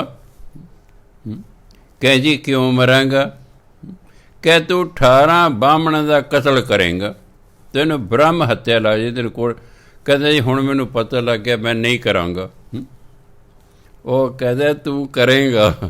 ਨਹੀਂ ਕਹਿੰਦੇ ਪਤਾ ਲੱਗ ਗਿਆ ਫਿਰ ਕਿਉਂ ਕਰਾਂਗਾ। ਹੁਣ ਜੇ ਸਿਆਣਾ ਹੁੰਦਾ ਕਹਿੰਦਾ ਮਹਾਰਾਜ ਜੀ ਤੁਸੀਂ ਜੋ ਕਹਿ ਰਹੇ ਹੋ ਸੱਚ ਕਹਿ ਰਹੇ ਹੋ, ਇਹ ਤੋਂ ਬਚਣ ਦਾ ਮੈਨੂੰ ਕੋਈ ਉਪਾਅ ਦੇ ਦਿਓ। ਉਹ ਕੋਈ ਉਸਦਾ ਪਾਠ ਦੇਂਦੇ, ਕੁਛ ਦੇਂਦੇ, ਪਰ ਨਹੀਂ, ਉਹ ਇਸ ਹਉਮੈ 'ਚ ਰਿਹਾ ਕਿ ਜਦੋਂ ਪਤਾ ਲੱਗ ਗਿਆ ਮੈਂ ਕਿਉਂ ਕਰਾਂਗਾ। ਉਹੀ ਗੱਲ ਹੋਈ, ਉਹਨੇ 18 ਬ੍ਰਾਹਮਣਾਂ ਦਾ ਕਤਲ ਕਰਤਾ ਅਤੇ ਅਖੀਰ ਨੂੰ ਕੋੜ ਨਾਲ ਹੀ ਮਰਿਆ, ਕਿਉਂਕਿ ਉਪਾਅ ਨਹੀਂ ਗੁਰੂ ਤੋਂ ਪੁੱਛਿਆ। ਗੁਰੂ ਨੇ ਦੱਸਤਾ, ਉਪਾਅ ਪੁੱਛਦੇ ਨੇ। ਕਈ ਮੇਰੇ ਕੋਲ ਬੱਚੇ ਆ ਜਾਂਦੇ ਨੇ ਜੀ ਅਸੀਂ ਆਪੇ ਸ਼ਾਦੀ ਕਰਾਉਣੀ ਹੈ, ਉੱਥੇ ਹੁਕਮ ਨਾਲ ਤੁਹਾਡੀ ਨਿਭਣੀ ਨਹੀਂ ਜੀ, ਸ਼ਾਦੀ ਤੁਹਾਡੀ ਹੋ ਜੇ ਤੁਸੀਂ ਤੁਹਾਡੀ ਨਿਭਣੀ ਨਹੀਂ। ਕਈ ਤਾਂ ਉੱਠ ਕੇ ਤੁਰ ਜਾਂਦੇ ਨੇ, ਕਈ ਕਹਿੰਦੇ ਵੀ ਬਾਬਾ ਜੀ ਕੋਈ ਪਾੜ ਦੇ ਦਿਓ ਵੀ ਸਾਡੀ ਆਪਸ 'ਚ ਨਿਭੇ। ਉਪਾਅ ਹੁੰਦੇ ਨੇ, ਪਰ ਹੁਣ ਕੋਈ ਉਪਾਅ ਪੁੱਛੂਗਾ, ਉਪਾਅ ਕਰੇਗਾ ਤੇ ਤਾਂ ਹੀ ਹੈ। ਹੁਣ ਜੇ ਉਹ ਪੁੱਛ ਲੈਂਦਾ ਰਾਜਾ ਜਨਮੇਜਾ ਵੀ ਠੀਕ ਹੈ ਜੀ ਤੁਸੀਂ ਬ੍ਰਹਮ ਗਿਆਨੀ ਹੋ, ਵੀ ਮੈਨੂੰ ਇਹ ਇਸ ਪਾਪ ਤੋਂ ਬਚਣ ਦਾ ਕੋਈ ਉਪਾਅ ਦੱਸ ਦਿਓ। ਹੋ ਸਕਦਾ ਹੁਣ ਗੁਰੂ ਆਖਰਕਾਰ ਆਪਣੇ ਚੇਲੇ 'ਤੇ ਕਿਰਪਾ ਕਰ ਸਕਦਾ, ਪਰ ਜੇ ਚੇਲਾ ਹੁਣ ਹਉਮੈ ਜੇ ਮੈਨੂੰ ਪਤਾ ਲੱਗ ਜੀ ਮੈਂ ਕਿਉਂ ਕਰਾਂਗਾ ਜੀ, ਉਹ ਕਹਿੰਦਾ ਤੂੰ ਕਰੇਂਗਾ। ਕਹਿ ਨਾ ਜੀ ਮੈਨੂੰ ਪਤਾ ਲੱਗ ਗਿਆ ਹੁਣ ਮੈਂ ਕਿਉਂ ਕਰਾਂਗਾ। ਉਹ ਇਸੇ ਹਉਮੈ 'ਚ ਹੀ ਰਹਿ ਕੇ ਤੇ ਮਰੇਗਾ ਫਿਰ। ਸੋ ਜਦੋਂ ਪਤਾ ਲੱਗ ਜੇ ਉਹਦਾ ਉਪਾਅ ਵੀ ਹੁੰਦਾ ਹੈ, ਐਸੀ ਗੱਲ ਵੀ ਉਪਾਅ ਨਹੀਂ ਹੁੰਦਾ। ਉਪਾਅ ਕਰਦੇ ਰਹਿਣਾ, ਆਪਣੇ ਯਤਨ ਕਰਦੇ ਰਹਿਣਾ। ਜੇ ਪਤਾ ਲੱਗ ਗਿਆ, ਜਿਵੇਂ 2-3 ਸਾਲਾਂ ਦੀ ਗੱਲ ਹੈ, ਇੱਕ ਮੁੰਡਾ ਮੇਰੇ ਕੋਲ ਆ ਗਿਆ ਆਪਣੀ ਕਲੋੜੇ ਦੇ, ਬਈ ਜੋਤਸ਼ੀ ਨੇ ਮੈਨੂੰ ਕਿਹਾ ਜੀ ਫਲਾਣੀ ਤਰੀਕ ਨੂੰ ਤੇਰੇ ਦੋਨੋਂ ਗੋਡੇ ਟੁੱਟ ਜਾਣੇ ਹਨ। ਮੈਂ ਹੁਕਮਨਾਮਾ ਲਿਆ, ਉਹ 'ਚ ਯੈਸ ਆ ਗਿਆ ਵੀ ਹਾਂ ਟੁੱਟ ਜਾਣੇ ਨੇ। ਮੈਂ ਹਾਂ ਭਾਈ ਟੁੱਟ ਜਾਣੇ ਨੇ। ਕਹਿੰਦੇ ਬਾਬਾ ਜੀ ਕੋਈ ਉਪਾਅ ਦੱਸੋ। ਮੈਂ ਉਹਨੂੰ ਪਾਠ ਦੱਸਦਾ। ਮੈਂ ਪਾਠ ਕਰ ਬਈ, ਚਲੋ ਪਾਠ ਕਰਦਾ ਰਿਹਾ। ਜਿਸ ਦਿਨ ਉਹ ਦਿਨ ਆਇਆ, ਉਹ ਬੈਂਕ 'ਚ ਲੱਗਾ ਸੀ, ਉਹਨੇ ਛੁੱਟੀ ਅਪਲਾਈ ਕਰਤੀ ਵੀ ਮੈਂ ਬਾਹਰ ਜਾਂਦਾ ਹੀ ਨਹੀਂ, ਮੈਂ 24 ਘੰਟੇ ਘਰ 'ਚ ਹੀ ਰਹੂੰਗਾ। ਵੱਧ ਤੋਂ ਵੱਧ ਡਿੱਗਣ ਦੀ ਸੰਭਾਵਨਾ ਗੁਸਲਖਾਨੇ 'ਚ ਹੁੰਦੀ ਹੈ, ਮੈਂ ਹੱਥ ਪਾ ਕੇ ਗੁਸਲਖਾਨੇ ਜਾਵਾਂਗਾ।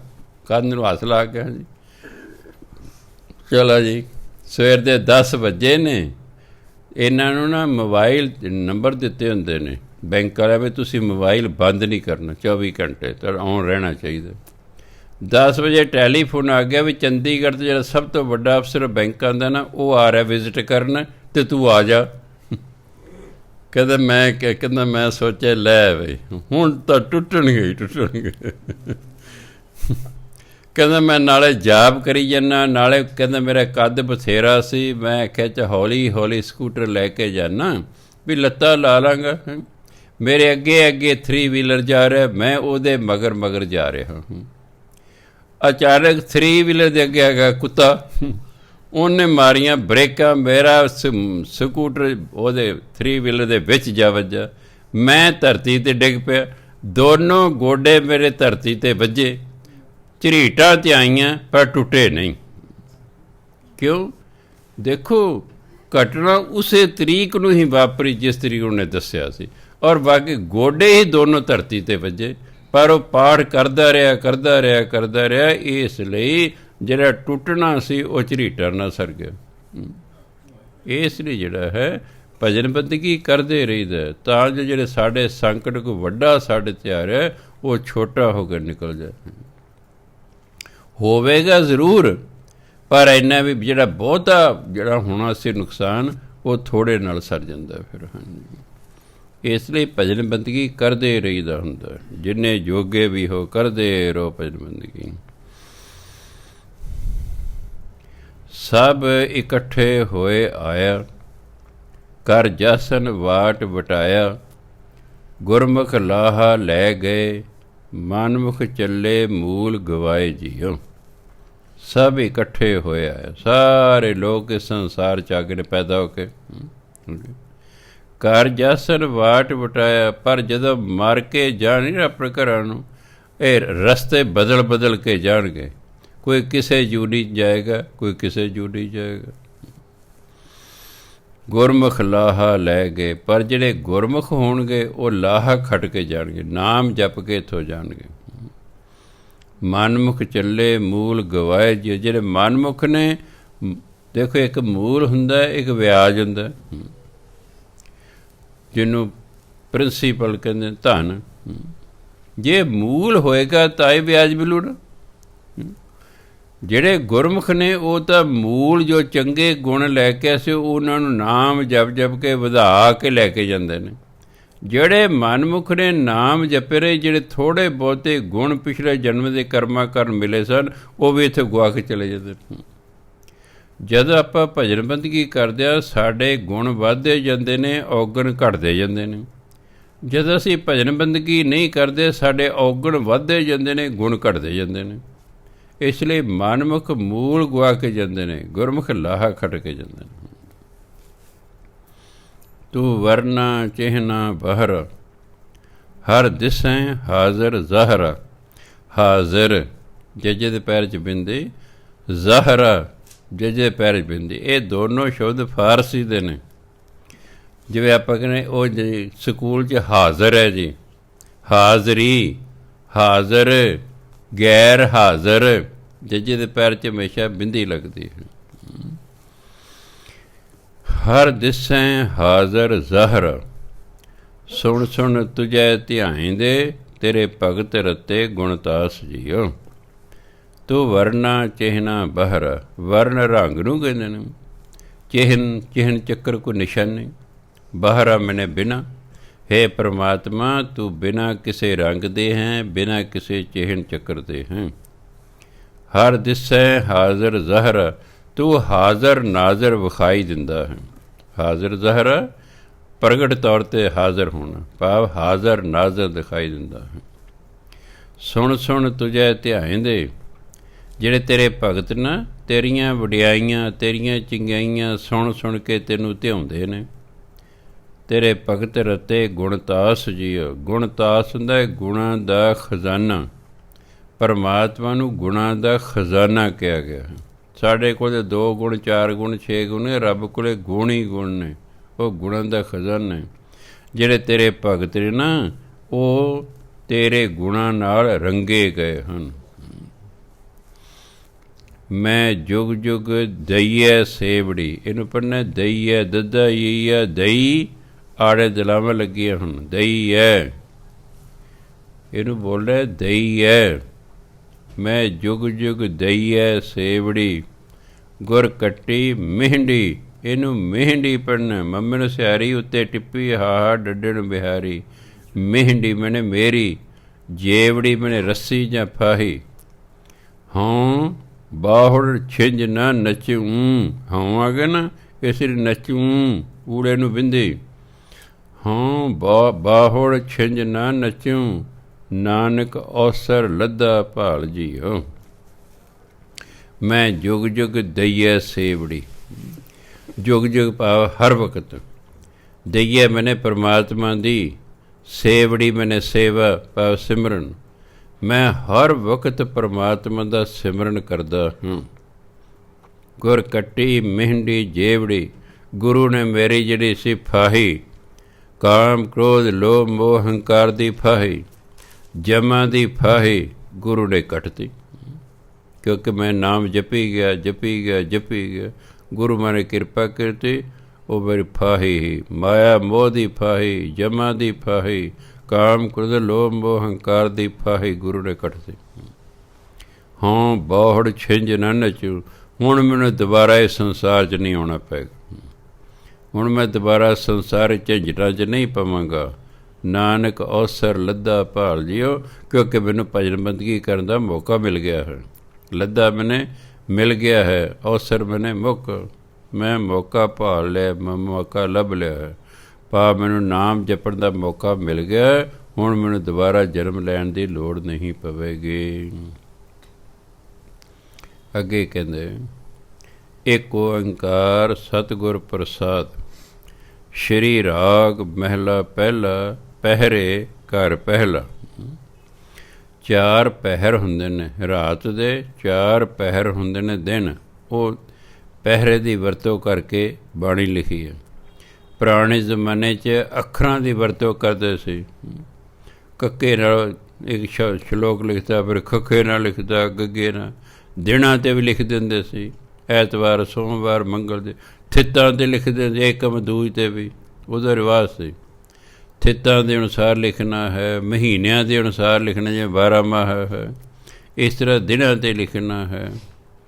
ਸੋ ਗੁਰੂ ਮਹਾਰਾਜ ਕਹਿੰਦੇ ਰਾਗ ਹੈ ਸ਼੍ਰੀ ਰਾਗ ਮਹਿਲਾ ਪਹਿਲਾ। ਗੁਰੂ ਨਾਨਕ ਦੇਵ ਦੀ ਬਾਣੀ ਹੈ।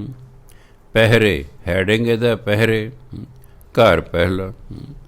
ਜਿਵੇਂ ਬਾਣੀ ਦਾ ਨਾਮ ਹੁੰਦਾ ਸੁਖਮਨੀ ਸਾਹਿਬ, ਜਪਜੀ ਸਾਹਿਬ, ਜਾਪ ਸਾਹਿਬ, ਆਨੰਦ ਸਾਹਿਬ। ਇਸ ਬਾਣੀ ਦਾ ਕੀ ਨਾਮ ਹੈ? ਪਹਿਰੇ। ਏਕ ਓਂਕਾਰ ਸਤਿਗੁਰ ਪ੍ਰਸਾਦ। ਜਦੋਂ ਪੰਚਮ ਪਾਤਸ਼ਾਹ ਨੇ ਗੁਰੂ ਗ੍ਰੰਥ ਸਾਹਿਬ ਤਿਆਰ ਕੀਤਾ ਤਾਂ ਜਿੱਥੋਂ ਵੀ ਬਾਣੀ ਬਦਲਦੀ ਸੀ ਉਹਨਾਂ ਨੇ ਸ਼ੁਰੂ 'ਚ ਲਿਖਿਆ ਏਕ ਓਂਕਾਰ ਸਤਿਗੁਰ ਪ੍ਰਸਾਦ।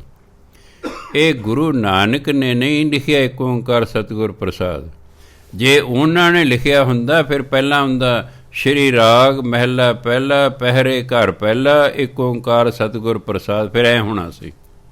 ਫਿਰ ਉਹ ਗੁਰੂ ਨਾਨਕ ਦੇਵ ਦੀ ਬਾਣੀ ਇਹ ਹੋ ਜਾਣੀ ਸੀ। ਇਹ ਪਹਿਲਾਂ ਹੀ ਦੇਤੀ ਹੈ। ਸਿੱਖ ਧਰਮ ਦਾ ਤੱਤ ਸਾਰ ਦਿੱਤਾ ਹੈ। ਏਕ ਓਂਕਾਰ ਮਨੇ ਪਰਮਾਤਮਾ ਸਤਿਗੁਰ ਪ੍ਰਸਾਦ। ਗੁਰੂ ਦੀ ਕਿਰਪਾ ਨਾਲ ਮਿਲਦਾ ਹੈ। ਸਾਨੂੰ ਤੱਤ ਸਾਰ ਦ੍ਰਿੜ ਕਰਾਉਣ ਲਈ ਇਹ ਵਾਰੀ ਵਾਰੀ ਇੰਨੇ ਸ਼ਬਦ ਸੇ ਗੁਰੂ ਗ੍ਰੰਥ ਪਤਾ ਨਹੀਂ ਕਿੰਨੇ ਕੁ ਵਾਰ ਲਿਖੇ ਹੋਏ ਹਨ, ਤਾਂ ਜੋ ਸਿੱਖ ਨੂੰ ਦ੍ਰਿੜ ਹੋ ਜਾਏ ਕਿ ਤੈਨੂੰ ਪਰਮਾਤਮਾ ਗੁਰੂ ਦੀ ਕਿਰਪਾ ਨਾਲ ਮਿਲਣਾ। ਤੂੰ ਆਪਣੇ ਆਪ ਨੂੰ ਯੋਗ ਬਣਾ ਕੇ ਗੁਰੂ ਮਹਾਰਾਜ ਤੇਰੇ 'ਤੇ ਕਿਰਪਾ ਕਰ ਦੇਣ। ਯੋਗ ਕੀ ਬਣਾਉਣਾ? ਤੁਸੀਂ ਜਿਹਦਾ ਵੀ ਆਖਾ ਮੰਨੋਗੇ ਉਹੀ ਤੁਹਾਡੇ 'ਤੇ ਖੁਸ਼ ਹੋ ਜਾਏਗਾ। ਵਡਿਆਈ ਕਰਦੇ ਰਹੋ ਅਤੇ ਕਹਿਣਾ ਮੰਨਦੇ ਰਹੋ, ਬਸ ਬੱਲੇ ਬੱਲੇ। ਜੇ ਬੱਚਾ ਹੈ ਮਾਂ ਪਿਓ ਦੇ ਆਖੇ ਲੱਗਦਾ, ਮਾਂ ਪਿਓ ਖੁਸ਼। ਵਿਦਿਆਰਥੀ ਹੈ ਟੀਚਰ ਦੇ ਆਖੇ ਲੱਗਦਾ, ਵਿਦਿਆਰਥੀ ਖੁਸ਼। ਕਰਮਚਾਰੀ ਹੈ ਆਪਣੇ ਅਫਸਰ ਦੇ ਆਖੇ ਲੱਗਦਾ, ਅਫਸਰ ਖੁਸ਼, ਅਫਸਰ ਖੁਸ਼। ਸਿੱਖ ਗੁਰੂ ਦੇ ਆਖੇ ਲੱਗਦਾ ਅਤੇ ਗੁਰੂ ਖੁਸ਼। ਅਤੇ ਜਦੋਂ ਗੁਰੂ ਖੁਸ਼ ਹੋ ਜਾਏ ਉਹ ਰੱਬ ਨਾਲ ਮਿਲਾ ਦਿੰਦਾ ਹੈ। ਇਸ ਲਈ ਏਕ ਓਂਕਾਰ ਸਤਿਗੁਰ ਪ੍ਰਸਾਦ। ਵੀ ਏਕ ਓਂਕਾਰ ਦੀ ਜਿਹੜੀ ਪ੍ਰਾਪਤੀ ਹੈ ਗੁਰੂ ਦੀ ਕਿਰਪਾ ਨਾਲ ਹੁੰਦੀ ਹੈ। ਬਸ ਅਸੀਂ ਬਾਣੀ ਪੜ੍ਹਨੀ ਹੈ। ਗੁਰੂ ਦੀ ਕਿਰਪਾ ਕਦੋਂ ਹੋਵੇਗੀ? ਜਦੋਂ ਸਾਡਾ ਜੀਵਨ ਗੁਰਬਾਣੀ ਅਨੁਸਾਰ ਹੁੰਦਾ ਜਾਵੇਗਾ। ਅਸੀਂ ਬਾਣੀ ਪੜ੍ਹੀ ਜਾਂਦੇ ਹਾਂ ਅਤੇ ਆਪਣੇ ਜੀਵਨ ਨੂੰ ਵੇਖੀ ਜਾਂਦੇ, ਝਾਤ ਮਾਰੀ ਜਾਂਦੇ ਆਪਣੇ ਅੰਦਰ, ਬਈ ਜੋ ਲਿਖਿਆ ਹੈ ਕਿ ਇਸ ਤਰ੍ਹਾਂ ਦਾ ਮੇਰਾ ਜੀਵਨ ਹੈ। ਜੇ ਹੈ ਬਹੁਤ ਚੰਗੀ ਗੱਲ ਹੈ, ਜੇ ਨਹੀਂ ਹੈ ਤਾਂ ਫਿਰ ਉਹੋ ਜਿਹਾ ਬਣਾਉਣਾ ਹੈ, ਤਾਂ ਹੀ ਗੁਰੂ ਖੁਸ਼ ਹੋਏਗਾ। ਬਣੇਗਾ ਤਾਂ ਜਦੋਂ ਮਰਜ਼ੀ ਹੈ, ਪਰ ਸਾਨੂੰ ਯਤਨ ਕਰਦੇ ਰਹਿਣਾ ਚਾਹੀਦਾ ਉਹੋ ਜਿਹਾ ਬਣਨ ਦਾ। ਹੁਣ ਗੁਰੂ ਮਹਾਰਾਜ ਤਾਂ ਕਹਿੰਦੇ ਭਾਈ ਊਠਤ ਬੈਠਤ ਸੋਵਤ ਜਾਗਤ ਇਹ ਮਨ ਤੁਝਾ ਚਿਤਾਰੇ, ਵੀ ਉੜਦਿਆਂ ਬੈਠਦਿਆਂ ਸੁੱਤਿਆਂ ਜਾਗਦਿਆਂ ਨਾਮ ਜਪਿਓ ਹੀ ਜਾਣੇ। ਅਸੀਂ ਇੱਧਰ ਨੂੰ ਤੁਰ ਪੈਣਾ ਹੈ। ਹੁਣ ਪਹਿਲੇ ਦਿਨ ਤਾਂ ਇਸ ਤਰ੍ਹਾਂ ਹੋ ਨਹੀਂ ਜਾਣਾ। ਸਾਡਾ ਫਰਜ਼ ਬਣਦਾ ਅਸੀਂ ਨਾਮ ਜਪਣਾ ਸ਼ੁਰੂ ਕਰੀਏ, ਹੌਲੀ ਹੌਲੀ ਉਹਨੂੰ ਵਧਾਉਂਦੇ ਜਾਈਏ, ਵਧਾਉਂਦੇ ਜਾਈਏ, ਵਧਾਉਂਦੇ ਜਾਈਏ, ਵਧਾਉਂਦੇ ਜਾਈਏ। ਜਦੋਂ ਦਿਨ ਦਿਨੇ ਜਾਗਦੇ ਹੋਏ ਅਸੀਂ ਸਿਮਰਨ ਕਰਦੇ ਰਹੇ, ਰਾਤ ਨੂੰ ਆਪਣੇ ਆਪ ਹੀ ਹੁੰਦਾ ਰਹਿੰਦਾ, ਆਪੇ ਫਿਰ 24 ਘੰਟੇ ਹੋ ਗਏ। ਜੇ ਅਸੀਂ ਪਹਿਲੇ ਹੀ ਕਿਤੇ ਕਹਿਣ ਵੀ ਹਾਂਜੀ ਨਹੀਂ, ਉਹ ਉਦੇਸ਼ ਹੈ ਸਾਡਾ। ਕੁਝ ਗੱਲਾਂ ਤਾਂ ਅਸੀਂ ਪਹਿਲੇ ਦਿਨ ਹੀ ਮੰਨ ਸਕਦੇ ਹਾਂ, ਜਿਵੇਂ ਗੁਰੂ ਮਹਾਰਾਜ ਭਾਈ ਅੰਮ੍ਰਿਤ ਵੇਲੇ ਉੱਠੋ, ਅਲਾਰਮ ਲਾਇਆ ਆਪਣਾ ਉੱਠ ਪਏ, ਉਹ ਤਾਂ ਪਹਿਲੇ ਦਿਨ ਹੀ ਮੰਨ ਸਕਦੇ ਹਾਂ। ਹਾਂ, ਆਪਾਂ ਨੂੰ ਨੀਂਦ ਆਈ ਜੇ ਵਿੱਚੋਂ ਗੱਲ ਵੱਖਰੀ ਹੈ, ਉਹ 'ਚ ਸਾਡਾ ਕਸੂਰ ਨਹੀਂ, ਕਿਉਂਕਿ ਅਸੀਂ 6 ਵਜੇ ਉੱਠਣ ਦੇ ਆਦੀ ਸੀ ਅਤੇ ਗੁਰੂ ਮਹਾਰਾਜ ਨੇ ਕੱਲ੍ਹ ਨੂੰ 4 ਵਜੇ ਉੱਠ ਪਏ 7 ਵਜਣ ਜੀ। ਹੁਣ ਆਦਤ 6 ਵਜੇ ਉੱਠ ਪਏ 4 ਵਜੇ, ਜਿਹੜਾ 2 ਘੰਟੇ ਦੀ ਨੀਂਦ ਹੈ ਨਾ, ਉਹ ਸਾਨੂੰ ਜਿਹੜਾ ਹੈ, ਜੇ ਭਜਨਬੰਦੀ ਕਰਾਂਗੇ ਤਾਂ ਵੀ ਐਂ ਕਰੀ ਜਾਵਾਂਗੇ, ਪਾਠ ਕਰਾਂਗੇ ਤਾਂ ਵੀ ਐਂ ਕਰੀਏ। ਪਰ ਜੇ ਅਸੀਂ ਲੱਗੇ ਰਹੇ ਹੌਲੀ ਆਦਤ ਪੈ ਜਾਈਏ, ਠੀਕ ਹੋ ਜਾਏਗਾ। ਕੁਝ ਗੱਲਾਂ ਨੇ ਜਿਹੜੀਆਂ ਅਸੀਂ ਇੱਕਦਮ ਗੁਰੂ ਮਹਾਰਾਜ ਦੀਆਂ ਮੰਨ ਸਕਦੇ ਹਾਂ, ਕੁਝ ਗੱਲਾਂ ਨੇ ਜਿਨ੍ਹਾਂ ਨੂੰ ਮੰਨਣ 'ਤੇ ਟਾਈਮ ਲੱਗਣਾ, ਪਰ ਲੱਗੇ ਰਹਿਣਾ ਹੈ। ਆਪਣੇ ਵੱਲੋਂ ਯਤਨ ਸੱਚੇ ਦਿਲੋਂ ਕਰਦੇ ਰਹਿਣਾ। ਜਦੋਂ ਫਿਰ ਗੁਰੂ ਮਹਾਰਾਜ ਦੇਖਣਗੇ ਮੇਰਾ ਸਿੱਖ ਸੱਚੇ ਦਿਲੋਂ ਲੱਗਾ ਹੋਇਆ ਹੈ, ਉਹ ਕਿਰਪਾ ਕਰ ਦਿੰਦੇ ਨੇ। ਬਸ ਜਦੋਂ ਉਹਨੇ ਕਿਰਪਾ ਕਰ ਦੇਣੀ, ਸਾਨੂੰ ਮੰਜ਼ਿਲ 'ਤੇ ਪਹੁੰਚਾ ਦੇਣਾ। ਬਸ ਸਾਡਾ ਕੰਮ ਹੈ ਸੱਚੇ ਦਿਲੋਂ ਲੱਗੇ ਰਹਿਣਾ ਇਸ ਪਾਸੇ। ਗੁਰੂ ਮਹਾਰਾਜ ਕਿਰਪਾ ਕਰਨ। ਸਮਾਂ ਹੋ ਗਿਆ। ਇੱਕ ਬੇਨਤੀ ਹੈ ਕਿ ਕੱਲ੍ਹ ਨੂੰ ਸੰਥਿਆ ਸ਼ੁਰੂ ਹੋ ਰਹੀ, ਕੱਲ੍ਹ 1 ਅਪ੍ਰੈਲ ਹੈ। ਸ਼ਾਮ ਨੂੰ 6 ਵਜੇ ਤੋਂ ਲੈ ਕੇ 7 ਵਜੇ ਤੱਕ ਸੰਥਿਆ ਹੋਣੀ। ਭਾਵ ਜਿਨ੍ਹਾਂ ਨੇ ਪਾਠ ਸਿੱਖਣਾ ਹੋਵੇ ਉਹ 6 ਵਜੇ ਨੂੰ ਪਹੁੰਚ ਜਾਓ, ਅਤੇ ਨਾਲ 100 ਰੁਪਈਆ ਲੈ ਕੇ ਆਓ, ਕਿਉਂਕਿ ਜਿਸ ਪੋਥੀ ਤੋਂ ਤੁਹਾਨੂੰ ਪੜ੍ਹਾਉਣਾ ਹੈ ਉਹ ਤੁਹਾਨੂੰ ਕਿਤਾਬ ਮਿਲੇਗੀ।